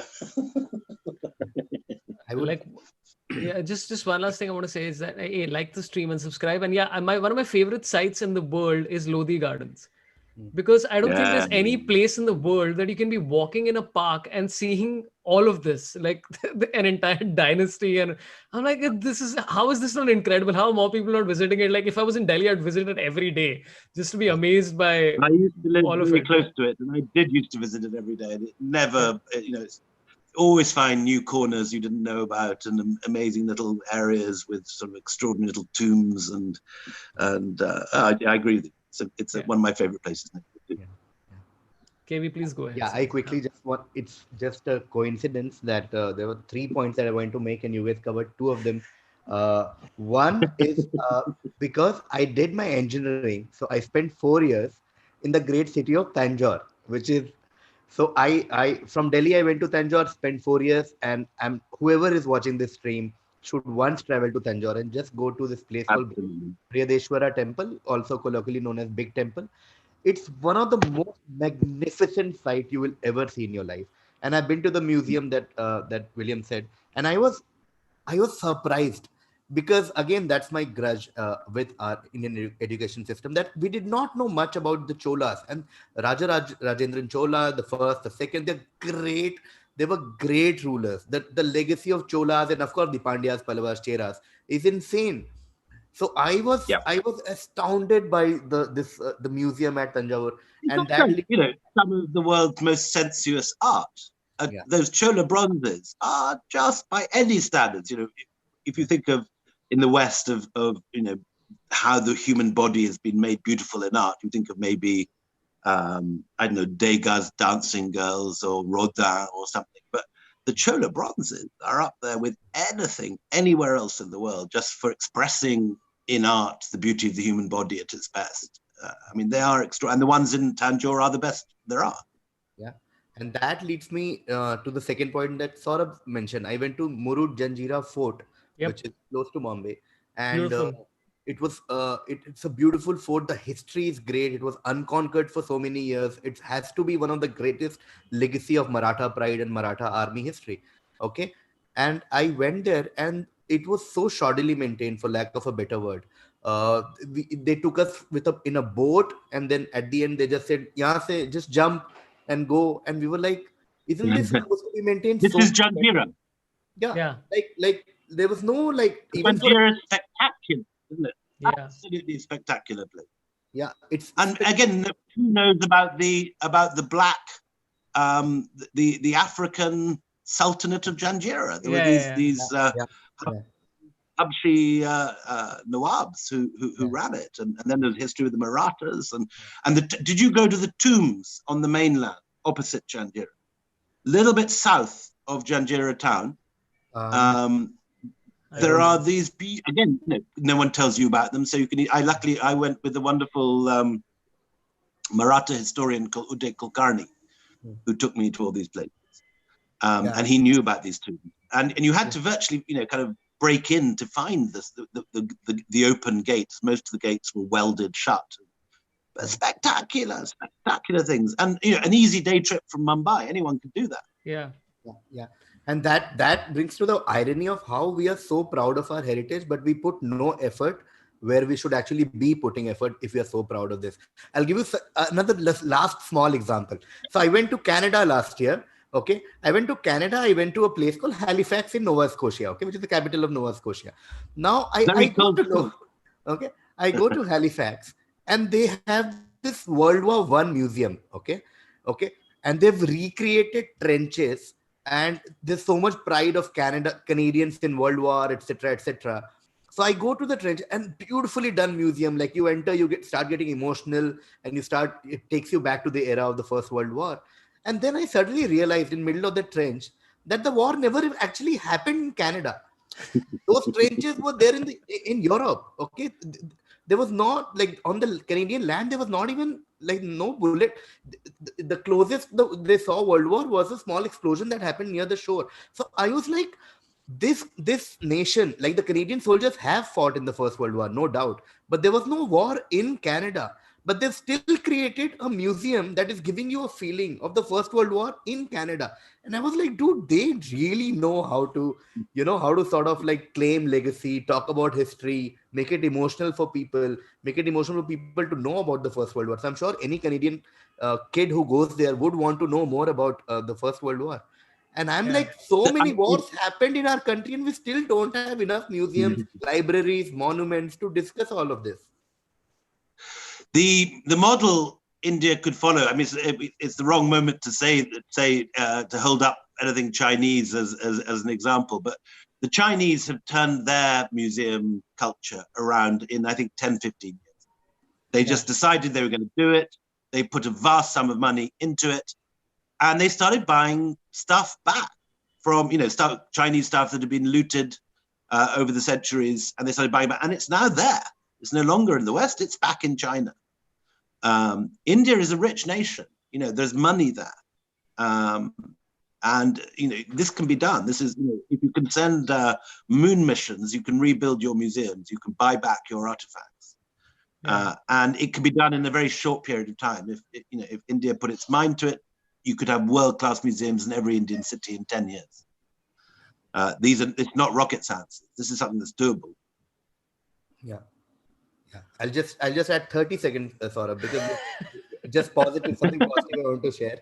That I went to Amritsar last year, and there's a partition museum that they've started there, and that was very impressive by international standards. So anyone who ever goes to Amritsar should go to this partition museum in Amritsar, which by Indian standards... Again, significantly a private venture, not a government museum.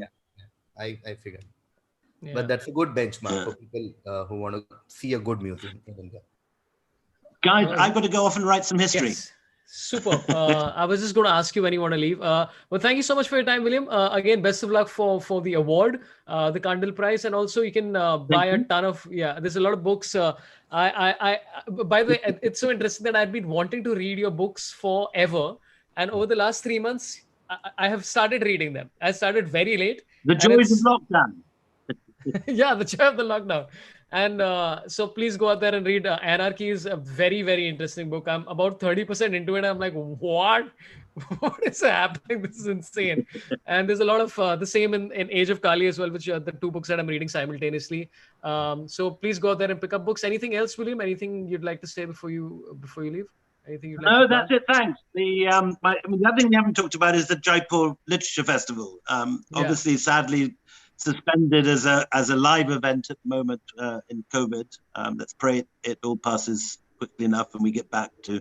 I would be surprised if we can probably get much traction by January. By the look of how COVID is going, I fear that this year will be online rather than live. But anyway, have me back another day to talk about Jaipur. Super. Thank you so much. Best of luck writing history, and looking forward to the next one as well. Thank you. Called The Golden Road, the next one. The fusion of Indian culture. Great title. Super title. Yeah, super. Thank you, William. Thank you so much for your time. I really appreciate it. Bye. Bye. Okay, we're just going to continue, and I know that I have a lot of super chats and all the rest of that stuff, so we'll try and take a few of those just so... I mean, obviously, I think KV might do some justice to a lot of this historical stuff. I'll just sit here and comment random things. I'll try my best. Dude, by the way, Murud Janjira, just to comment, I didn't say that. Do you know that when I went to Murud Janjira, I went for Diwali alone, ages back, and वो बंदा मुझे बता रहा है कि like sir यहाँ से नीचे ये fort यहाँ पर है और उसके नीचे एक tunnel जाता था. So Murud Janjira is 1 kilometer away from the sea, from the shore. It's in the sea, and he's like एक tunnel जाता था, and I'm like तो क्या हुआ उसका? He's like उन्होंने बंद कर दिया. And I'm like, are you like, that would have been so incredible as a journey to take. I mean, I know that there's obviously like safety issues and stuff like that. But I mean, if you maintain something like that, my God, dude. To Janjira, we went and I read about it obviously because I did not know much. And I read, I was like, क्या crazy जगह है यार. This is one of the best. Like इस पे तो हर Indian को बहुत proud होना चाहिए. We go and it's like, तो सच में boat ले गया last में. There is not even like a nice place. He literally asked us to jump boat last में. I'm like, तो क्या हो रहा है यार? हाँ. कैसे ऐसा मेंटेन किया हमने? Like और that. सब जगह घास उग रही है, ये सब चल रहा है. हम लाइक ये तो बेसिक सी चीज है यार. लाइक एटलीस्ट लाइक घास को काट लो, like at least try. But again the thing is that eventually comes down to privatisation. I don't think there is any solution in India but to privatise all of this, because private like Prince of Wales Museum, and by the way the Partition Museum, again beautiful. I was in fact going to mention that as one of the places which is beautiful. And that's because like it's privately owned. So I don't know why we have to hold all of these things to like government, like privatize it and make it like accessible to everybody, which is interesting. Or the government should, chalo, wo to, that's a separate topic altogether, but then government should invest funds in these instead of creating, anyway, and then we'll enter like controversial territory. But then the government like has to invest in all these things. Yaar, kya ho raha hai? Anyway, I remember ek bar, so you know what, Raj Thackeray always says something where somebody agrees, right? He'll on and off say something and you're like, ye to sahi hai. Where I remember he said about 407 forts in Maharashtra. He's like, go maintain them. I'm like, I completely agree because they're beautiful forts. I'll keep talking about those forts. Like, amazing. Anyway, let's take some super chat. Balu2704 has said a super chat of 40, said, KV and Biswa killed the podcast. You should join. I should join. But it's 2 past 2 curious, not 3 past 3 curious. past. Yeah, it's always 2 past. So the guests are not allowed in this very, you know, autocratic podcast that they have. Chirag Shetty is us. भाई impractical jokers को पूछा क्या यार? अभी तक नहीं पूछा. मैं ट्राई करेगा एक बार. अगर तू इतना बोल रहा है तो एक बार ट्राई करेगा मैं. But thanks a lot. Vaishal Choksi says, do you think Chola dynasty is ignored in our education system? ये तो बात हो गई. I did discuss it. It's not really ignored, but it deserves more place, I feel. But William was right when he said a lot of our history is North India focused. That's another problem. So a lot of empires, and like we know a lot about the Delhi Sultanate. Like we know, like literally anyone who has read NCERT knows Iltutmish, Razia Sultan, Balban, Tughlaqs, Lodhis. You know, वो पूरा अपने को पता है. But we don't know much about Pandyas, Cheras, Cholas. So I think yes, I agree with. I literally said that on the episode that yes, more stuff has to be taught about South, East, Satvahanas, etc., etc. Okay, guys, please like the show if you've been watching the episode. Like the show, subscribe to the channel. I just want to announce who's coming up next, and then I'll come to the super chats before a lot of you head out. Tuesday is IPL special. We're going to get hardcore. KV is also going to come for one of the IPL things. I was going to invite you for Tuesday also. But since you are also IPL big fan and cricket fan, so Tuesday is it's actually 3 people who are hardcore cricket fans and generally fun people. Anu Menon, Vikram Sathe, Anirban Dasgupta, all 3 of them are going to be there. Thursday is another author, Chitra Banerjee, who wrote Palace of Illusions and a bunch of other books that are very reputed. And my sister is going to be there, Meghna Pant, who's also an author, also very reputed, and Vivek Tajuja, who's not my sister, but also an author. That's happening on Thursday at 10 o'clock because she's, I think, in the US or whatever it is. And then Saturday or Sunday, I think, is JB Koye, if I'm not mistaken. I don't know the lineup yet. I'll announce it shortly. And membership has started. So please go ahead and become a member. Level 3 members, which is besties. You get access to open mics not every Monday, but this month we are doing every Monday. So there's one tomorrow on Monday at 8 p.m. where a lot of my friends are going to come in and try out new stand-up comedy. So, and they also got tickets for last 2 traveling pants and all that stuff. So yeah. Anyway, yeah, okay. Ketan Rotela. By the way, the Northern India focus in history. I think that continues because of population. No, it's just because always North India has been way more populated. So it's just almost like a volume thing. That's also there. Also, it's the similar complaint that people usually have with media also, Sorabh, in the sense that any news in New Delhi will always get more coverage because media is centered in New Delhi. So a lot of like organizations like NCERT, Delhi University, JNU, like a lot of historians were based out of Delhi and organizations were based out of Delhi. So similarly, a lot more was written around it. And of course, Delhi was the capital for the longest time and all that. That's why it's mostly focused. It still is. It's still the capital. Yeah. I don't know what you're planning, KV, but that's still the capital. Yeah, but historically also. Yeah. But you're right. Population is also one factor for sure. Okay, Ketan Rotela says, hi Sorabh, please ask William about his thoughts on contribution of Mughals to Indian culture. He's gone, yeah. Sorry, I announced up top that we won't be able to take any super chats because we had very little time with him. Like barely 45-50 minutes. Even I had many Mughal questions. I couldn't ask any one of them. Yeah, but this is First question I thought yesterday when you confirmed this, I was like, "Yaar, Mughal ka ye puchunga," but we didn't even reach Mughals. But it is this thing. Sai Aditya, thanks for your 100 rupees. Really appreciate it. Itu Rath has given Australian $25. Thanks a lot. That's very nice of you, Itu. Really appreciate it. Sorabh, thank you so much for today's session. Biggish fan of Sir. Also really enjoyed Parivar KV. Oh, there you go. Oh, thank you, Bablu OP. Bablu OP. Guys, Bablu OP in the chat. How many people have seen Parivar? Bablu OP in the chat. Like, see, this is the shape of this podcast. We go from talking about Mughal history to hashtag Bablu OP in the chat. Like you can segue from anywhere. You know, Babar was called Ghar pe Bablu OP in the chat. Come on. Dude, I used to do a character called Sorabh Pan. Okay. And Sorabh Pan used to be a Saif Ali Khan accent with me dressed as Mitch Hedberg doing really bad puns. So I had a history section, which was so bad, where it's like, guys, you think when Humayun came to India, people were like, dude, whom are you? That's that level of jokes for like 12 minutes. And people are like, what is happening? Why is this going on? I used to love it. Of course. Anyway, Arjun Gupta says, getting goosebumps listening to Sir. His books are one of my most prized possessions. Oh, that's nice, Arjun. I'm sure you would have loved to hear that. Sorry, I couldn't read your super chat. I'm so glad he spoke so much, Sorry. Like he was not one of those laconic guests that, you know, who give you just one line. He was there and he spoke so much. I was properly listening. But laconic guests बहुत कम होते हैं यार वैसे, like people, and especially historians. Like Manu Pillai, you ask him any question and then you're like, okay, अभी 6 minutes लगेंगे जवाब देने के लिए, because they've done so much research, they have so much information that you're like, please enjoy yourself. This is great. Yeah. Varad Aghaus has given 100 rupees saying, what do you think of the drain of wealth theory put forth by Dada Bhai now Rauji? How relevant and accurate is it? Big fan of KV, William, and SP. If like anything you read, even in Anarchy or Shashi Tharoor's latest book, it talks properly about drain of wealth. And even William talked about it, Abhi, thodi der pehle, how India fueled industrial revolution in Britain with our money. Yeah.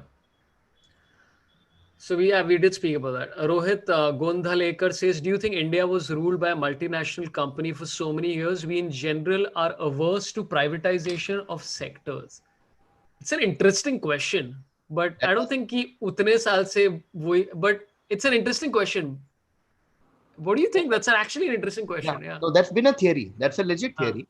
What he has quoted is like, it's not something new. A lot of people have said that in the past, that since we were ruled by a company for a very long time, and that is why we were averse to company. In fact, that's when India got its independence, one of the reasons we inclined more towards nationalization, socialism, the Russian concept of 5-year planning and everything, was because we were averse and we were scared of private players and more likely to have government running things. That is there. He's right. Like that hangover was there when we became independent. Yeah, I have a Girish Joshi, by the way. Welcome to Besties membership, my friend Girish. Enjoy the what's it called? What am I doing?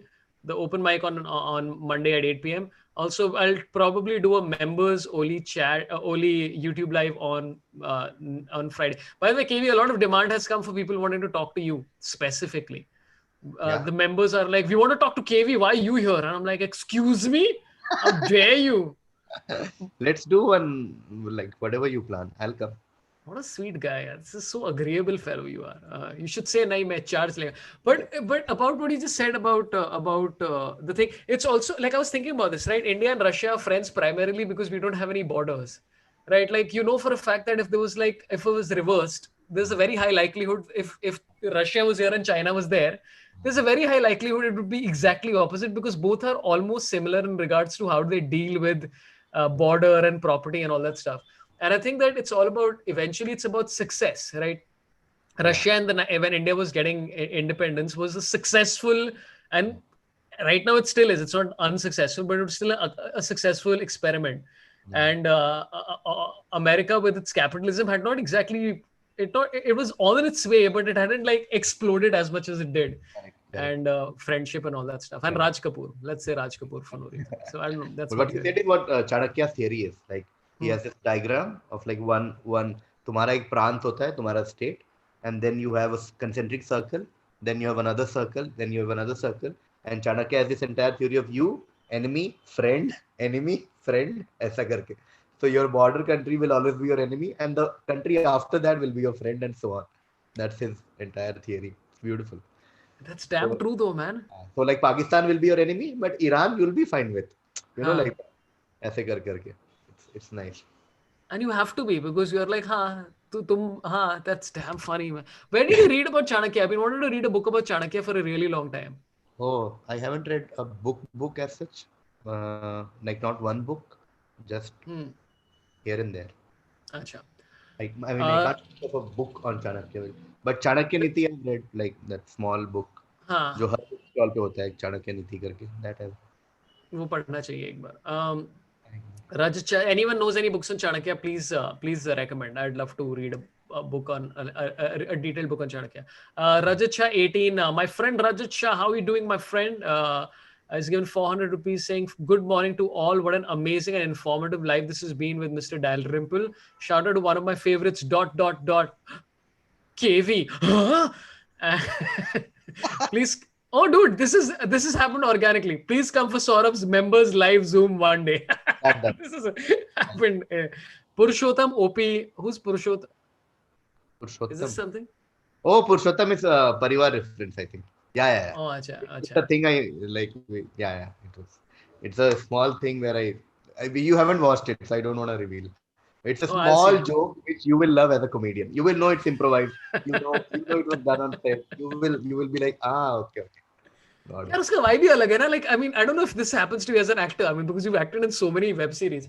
Does it happen that like kitna, and this sounds like a dumb question to ask, but how much, like, I don't think like जितना लोग सोचते हैं कि improv इतना होता है, is it that much, or it's just like in the moment or something like that? क्या होता है? Yeah, I think it's a lot about how conducive the environment is. So how is the director? How much does he allow you to improvise? So it's mostly about the director. Like I've heard some directors want you to stick like properly on script. Some directors just let you be. So Parivar ke case mein, like the writers were our friends, Shantanu Anam, who you know, Shantanu Anam and Gaganjeet Singh. So the writers were my friends, and I, as a comedian, your propensity to improvise is more than these trained actors. Like you're working with NSD alumni and all that, who are very like, ये script है और ऐसे करना है, ऐसे emotion. For us, it's all like, अरे हाँ ये करना है ना, हाँ कर लेंगे. So you just check the vibe of the place and then you start sort of improvising. There are many scenes on Parivar where we like improvised a lot, and there are many scenes where we just stuck to the script. So it's basically the director's call. It's basically the ecosystem of how the setup is.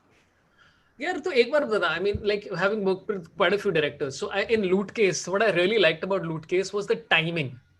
Like some of the fucking timing in that movie was like ridiculously good. Like एक scene था उसमें, and I'm not revealing anything. Ranveer Shori is with this guy who's his khabri or whatever, and I've forgotten the actor, but I've seen him in a bunch of things. Where Ranveer Shori says, "तू दारू पिएगा?" I like, "अरे sir, आपके साथ कैसे दारू पिएगा ऐसा?"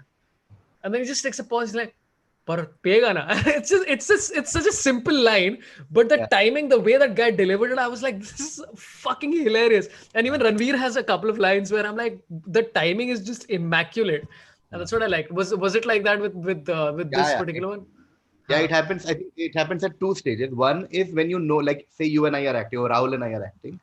You already have a chemistry, so you know that some magic will happen while we are on set. Like when the director says, like action, I know कि कुछ ना कुछ we'll do. We'll be like whatever. We'll be like, अरे mic रखना, अरे चश्मा उतारना. Something like we know that will happen between the two of us. Second thing, it sometimes happens on reading, and that's why reading is very important for any shoot. Where when people start reading before, like rehearsal/reading, is when sometimes these things come. When you know each other, ऐसा कुछ तुमने बोला कि whatever, मैं तुम्हारे बच्चे की माँ बनने वाला, तो लौंडा है. Like it's not there written in the script, but it's just come, ये funny है, ये try करते हैं. So there are two places usually. That's comic timing.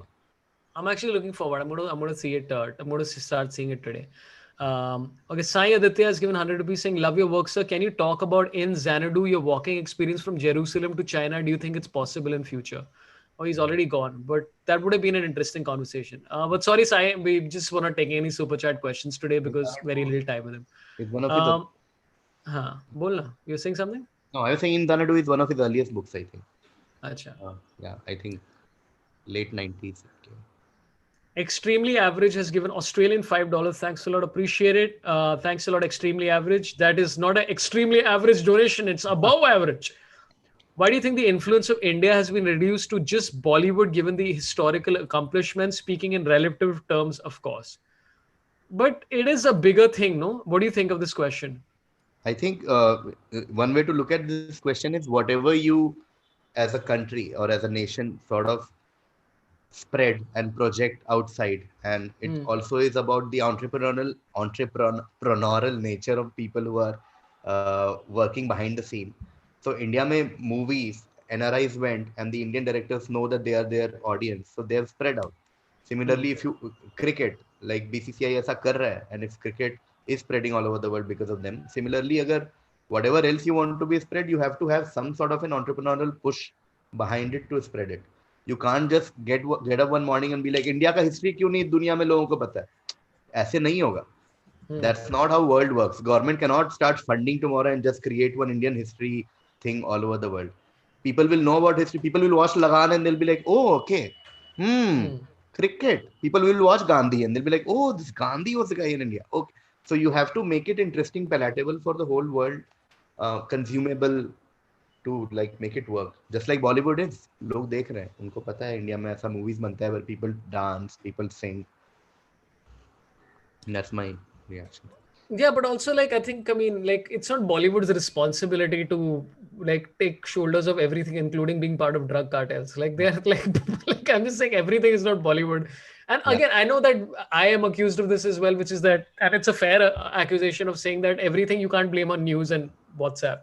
So it's a bunch of things. Yeah, I don't think that. I mean, I think the question is the influence of Bollywood is just because it's the most palatable and accessible form of entertainment. And I think that's changing slowly. Like I think Indian web series, for example, is the or even movies made for online. I mean, some of them are shit, but Yeah. some of them are genuinely like, dude, this is great. Like, I'm glad you got this platform to do it here.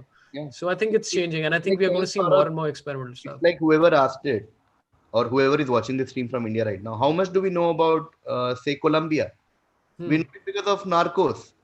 Hmm. Now, a Colombian would be like, hey, why does India know about the drug thing, about like drug cartels? Why don't they know about this? Because that's what we as foreigners have been Hmm. exposed to. We enjoyed watching it, and that's it. So we know about Mexico from Narco. We know about the state of New Mexico from Breaking Bad. Like, Hmm. that's not our mistake. We were served it and we liked it. Yeah. Similarly, we are giving them Bollywood and they are giving us this. Yeah, and it's eventually it's about the story, right? And the story, the most interesting story is always about crime. So it's like the story of like ये क्या था यार वो McDonald's के बारे में the founder. Yeah. It's a great movie. Yeah. And it's interesting because it's like I didn't know that story, but like it's a rare story to talk about like success in a slightly gray area kind of way. Yeah. जो I think धीरे धीरे like I you know what I was really excited about was ये सैफ अली खान की कौन सी movie थी यार लाल लाल क्या था हाँ, हाँ. लाल कप कुछ आया था अभी. लाल कप्तान? लाल कप्तान ही था आई थिंक मेरे ख्याल में I was excited about the movie but I tried to watch 20 minutes and I was like ये क्या है यार like because you know what like how many times I go to like this hero who is invincible it's like चलना है यार कितनी बार ऐसा करेंगे हम लोग I mean I don't know I didn't see the rest of the movie but I thought it was interesting that it was at least like trying to get into the historical concept of something but yeah anyway like Thugs of Hindustan I thought was potentially it could have been a great like if they had some more historical research and context, it could have been a great historical movie. Yeah. But it wasn't anyway. And it wasn't as bad again. Chetan Naik, thanks a lot for your $5. Really appreciate it. Very kind of you. Appreciate it. Thanks for keeping this for your support. Appreciate it. Chinmay Sardesai has given US $2. Is the world going towards many local civil wars? ऐसा हो रहा है क्या? हाँ, but ये तो बहुत बड़ा टॉपिक है. Local civil war, there are just but the world has always had like छोटा civil wars all the time. It's just that now we know more about the world and we are exposed to news every day. Otherwise, हो तो ये हमेशा ही रहा था. Maybe more earlier. Yeah. And also, I think people are a little bit more controlled about war because there's this threat of nuclear annihilation, where after a point you're like, इसको अगर आगे लेंगे हम लोग, तो फिर तो सब गए, like including the person starting the war. Yeah. So yeah. Chinmay Sardesai, US dollars 2 has asked a question. Oh yeah, Chinmay was there yesterday. Sorab, don't forget the €1,000 bet. So here's what happened. I wanna break this down, okay? And I'm gonna get the name wrong, so I apologize for that. Yesterday at my show, okay, there's a particular person who comes for a lot of show. I don't want to mention him and call him out unless he wants to call himself out. This guy was drunk and he said, "Hey, why don't you get some classical singers?" And there's this gentleman called Desh Pandey, I've forgotten his name, who's the son of a very famous classical singer. And he basically said that he's like, Saurabh, honestly, he's too classy for your podcast, for your show, like just insulting me. So, and he said that if you get him, I will give you €1,000. And this is so I'm like, I will share it with the guy. I was like, this is like a appearance fees is great. So I'm still going to try and make that happen. If anybody remembers the name of the gentleman, I'm happy to figure it out. We have just like 6 more super chats. I think KV and me both want to go and pee very badly. No.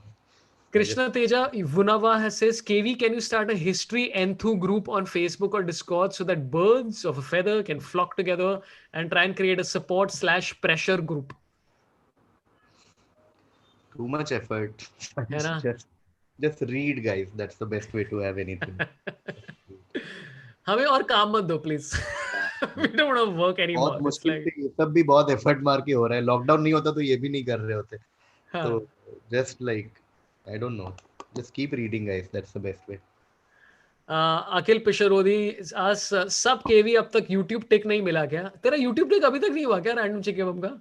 I told you ना that thing. We have a YouTube tick. Damn funny. And YouTube is telling us कि वो वाला delete कर दो. And ये वाले पे हम टिक transfer कर देंगे. But there is a fear that both of them are linked to the same Gmail ID. We are very scared कि वो delete किया और अगर इसको कुछ हो गया, तो we are very scared of just touching it. That's the problem. We were बहुत पहले टिक मिल गया था, but देखा, this is the problem with life. Lokesh Jyotula says, thanks for getting Dalrymple. What do you think of the book Anarchy? I've read like 20%, 30% of it. You've read the whole thing, right? No, Saurabh. I haven't finished Anarchy. I've skipped past it. When it came, then only I took a Kindle sample and थोड़ा ऐसा किया था. But I haven't read it पूरा end to end. Okay, Girish Joshi, I've already welcomed you to Besties. Welcome once again. Abhinash has given SEK 59. Dude, I have issues with KV. Oh my God. Oh shit. No one is this nice. What's the secret? Oh fuck. देखा switch देखा? Switch देखा? I'm like क्या हो रहा है यार ऐसा? Oh, okay. Thank you for having issues. If these are the issues you have, please keep having issues with me. By the way, SN has said KB rubs off positivity on you in the comment. This comment is hilarious. I'm dying. That makes absolute sense. Yeah, your positivity does rub off. Yeah. Makes you spread positivity. I keep that. Every time I do any Instagram live, anything, that's how I sign off. That please be positive. Please go to YouTube, comment, say nice things. And if you don't have nice things, just chup रहे. Like मत देख, कुछ और देख. बोलना है तो कुछ अच्छा बोल. हमेशा overall world में positivity फैलेगा. And Uncle Joke will be, इस time पे positive मत होना, ठीक है? But yeah. Anyway, last super chat and then we're done. Chinmay Sardesai said Rahul Deshpande. Thank you so much for that clarification, man. Really appreciate it. Rahul Deshpande, I am going to... And by the way, this is not an insult to anyone. The fact that I don't know him doesn't mean that he's not a great person. Yeah. I just don't know him. And the reason why I like doing this show is because I get to know about more and more people and more interesting people, including like people like Manu Pillai and bunch of other people. So I'm completely appreciative of you guys giving suggestions. जो 2-3 दिए हैं उनके notes किए हैं मैंने, follow किया उन लोग को Twitter पे, तो hopefully we'll get them someday. That's about it, guys. Thanks a lot for tuning in. Again, just want to announce Tuesdays IPL special, Thursdays Chitra Banerjee, and we continue onwards 11 o'clock and Monday 8 p.m. is the next open mic. If you're a Besties, you get access to it free, and I'll do a members only live with Kumar Varun next week or maybe someone else. We'll figure it out. KV, anything coming up? Please feel free to plug whatever is happening. No, as of now, yeah, I have a quiz show tomorrow morning for North America audience. It's called Buzzing with Quizzing. It's a quiz show that I do with buzzers, and it has a great lineup this time. It has Kanan, Kenny, Rohan Joshi, Rahul Surmanyan, and Prashti Singh. That's the only thing that's coming up. Otherwise, watch Parivar on Hotstar and write about it, tweet about it, put stories about it. That's it. Yeah, there's about three things I have to watch. One is that I have to watch my friend Dr. Jason Leong's Netflix special, and I also have to watch your Parivar. Those are the two things I have to watch. Abhinash has given SEK 35 for with a big thumbs up for us to answer the question. Thanks, man. Yeah, I have nothing else to plug. I think we've plugged enough. And thanks a lot to all the mods, Sharanya and Kajol, and all the members out there who've been supportive of the channel. You can be a member too. If you can't, it's absolutely fine. Be completely chill. Thanks a lot to Manav as well, and Niharika, obviously. And keep tuning in, guys. I'll see you guys on Tuesday. And, I just want to say, this is the original line that I just a goodbye that I want to say, guys, please stay positive. Okay. Just Yes. maintain positivity. Yeah. And just be positive, guys. Life is not as shit as some people may make it out to be. So yeah, be happy. And Sai Krishna has said, get TM Krishna, Tamil singer and musician. I will try and follow all these people and see what I can do. Okay. Thank you so much, guys. Appreciate it. Kumar Varun, see you later, my friend. Thanks for coming Thank you. today. And thank you again. Please follow William Dalrymple. Check out his books. He's got a lot of stuff out there, some really interesting books, and go out there and buy it. Thanks a lot, guys. Have a lovely day. I'll see you guys on tomorrow's Monday 8 p.m. open mic for besties, and also on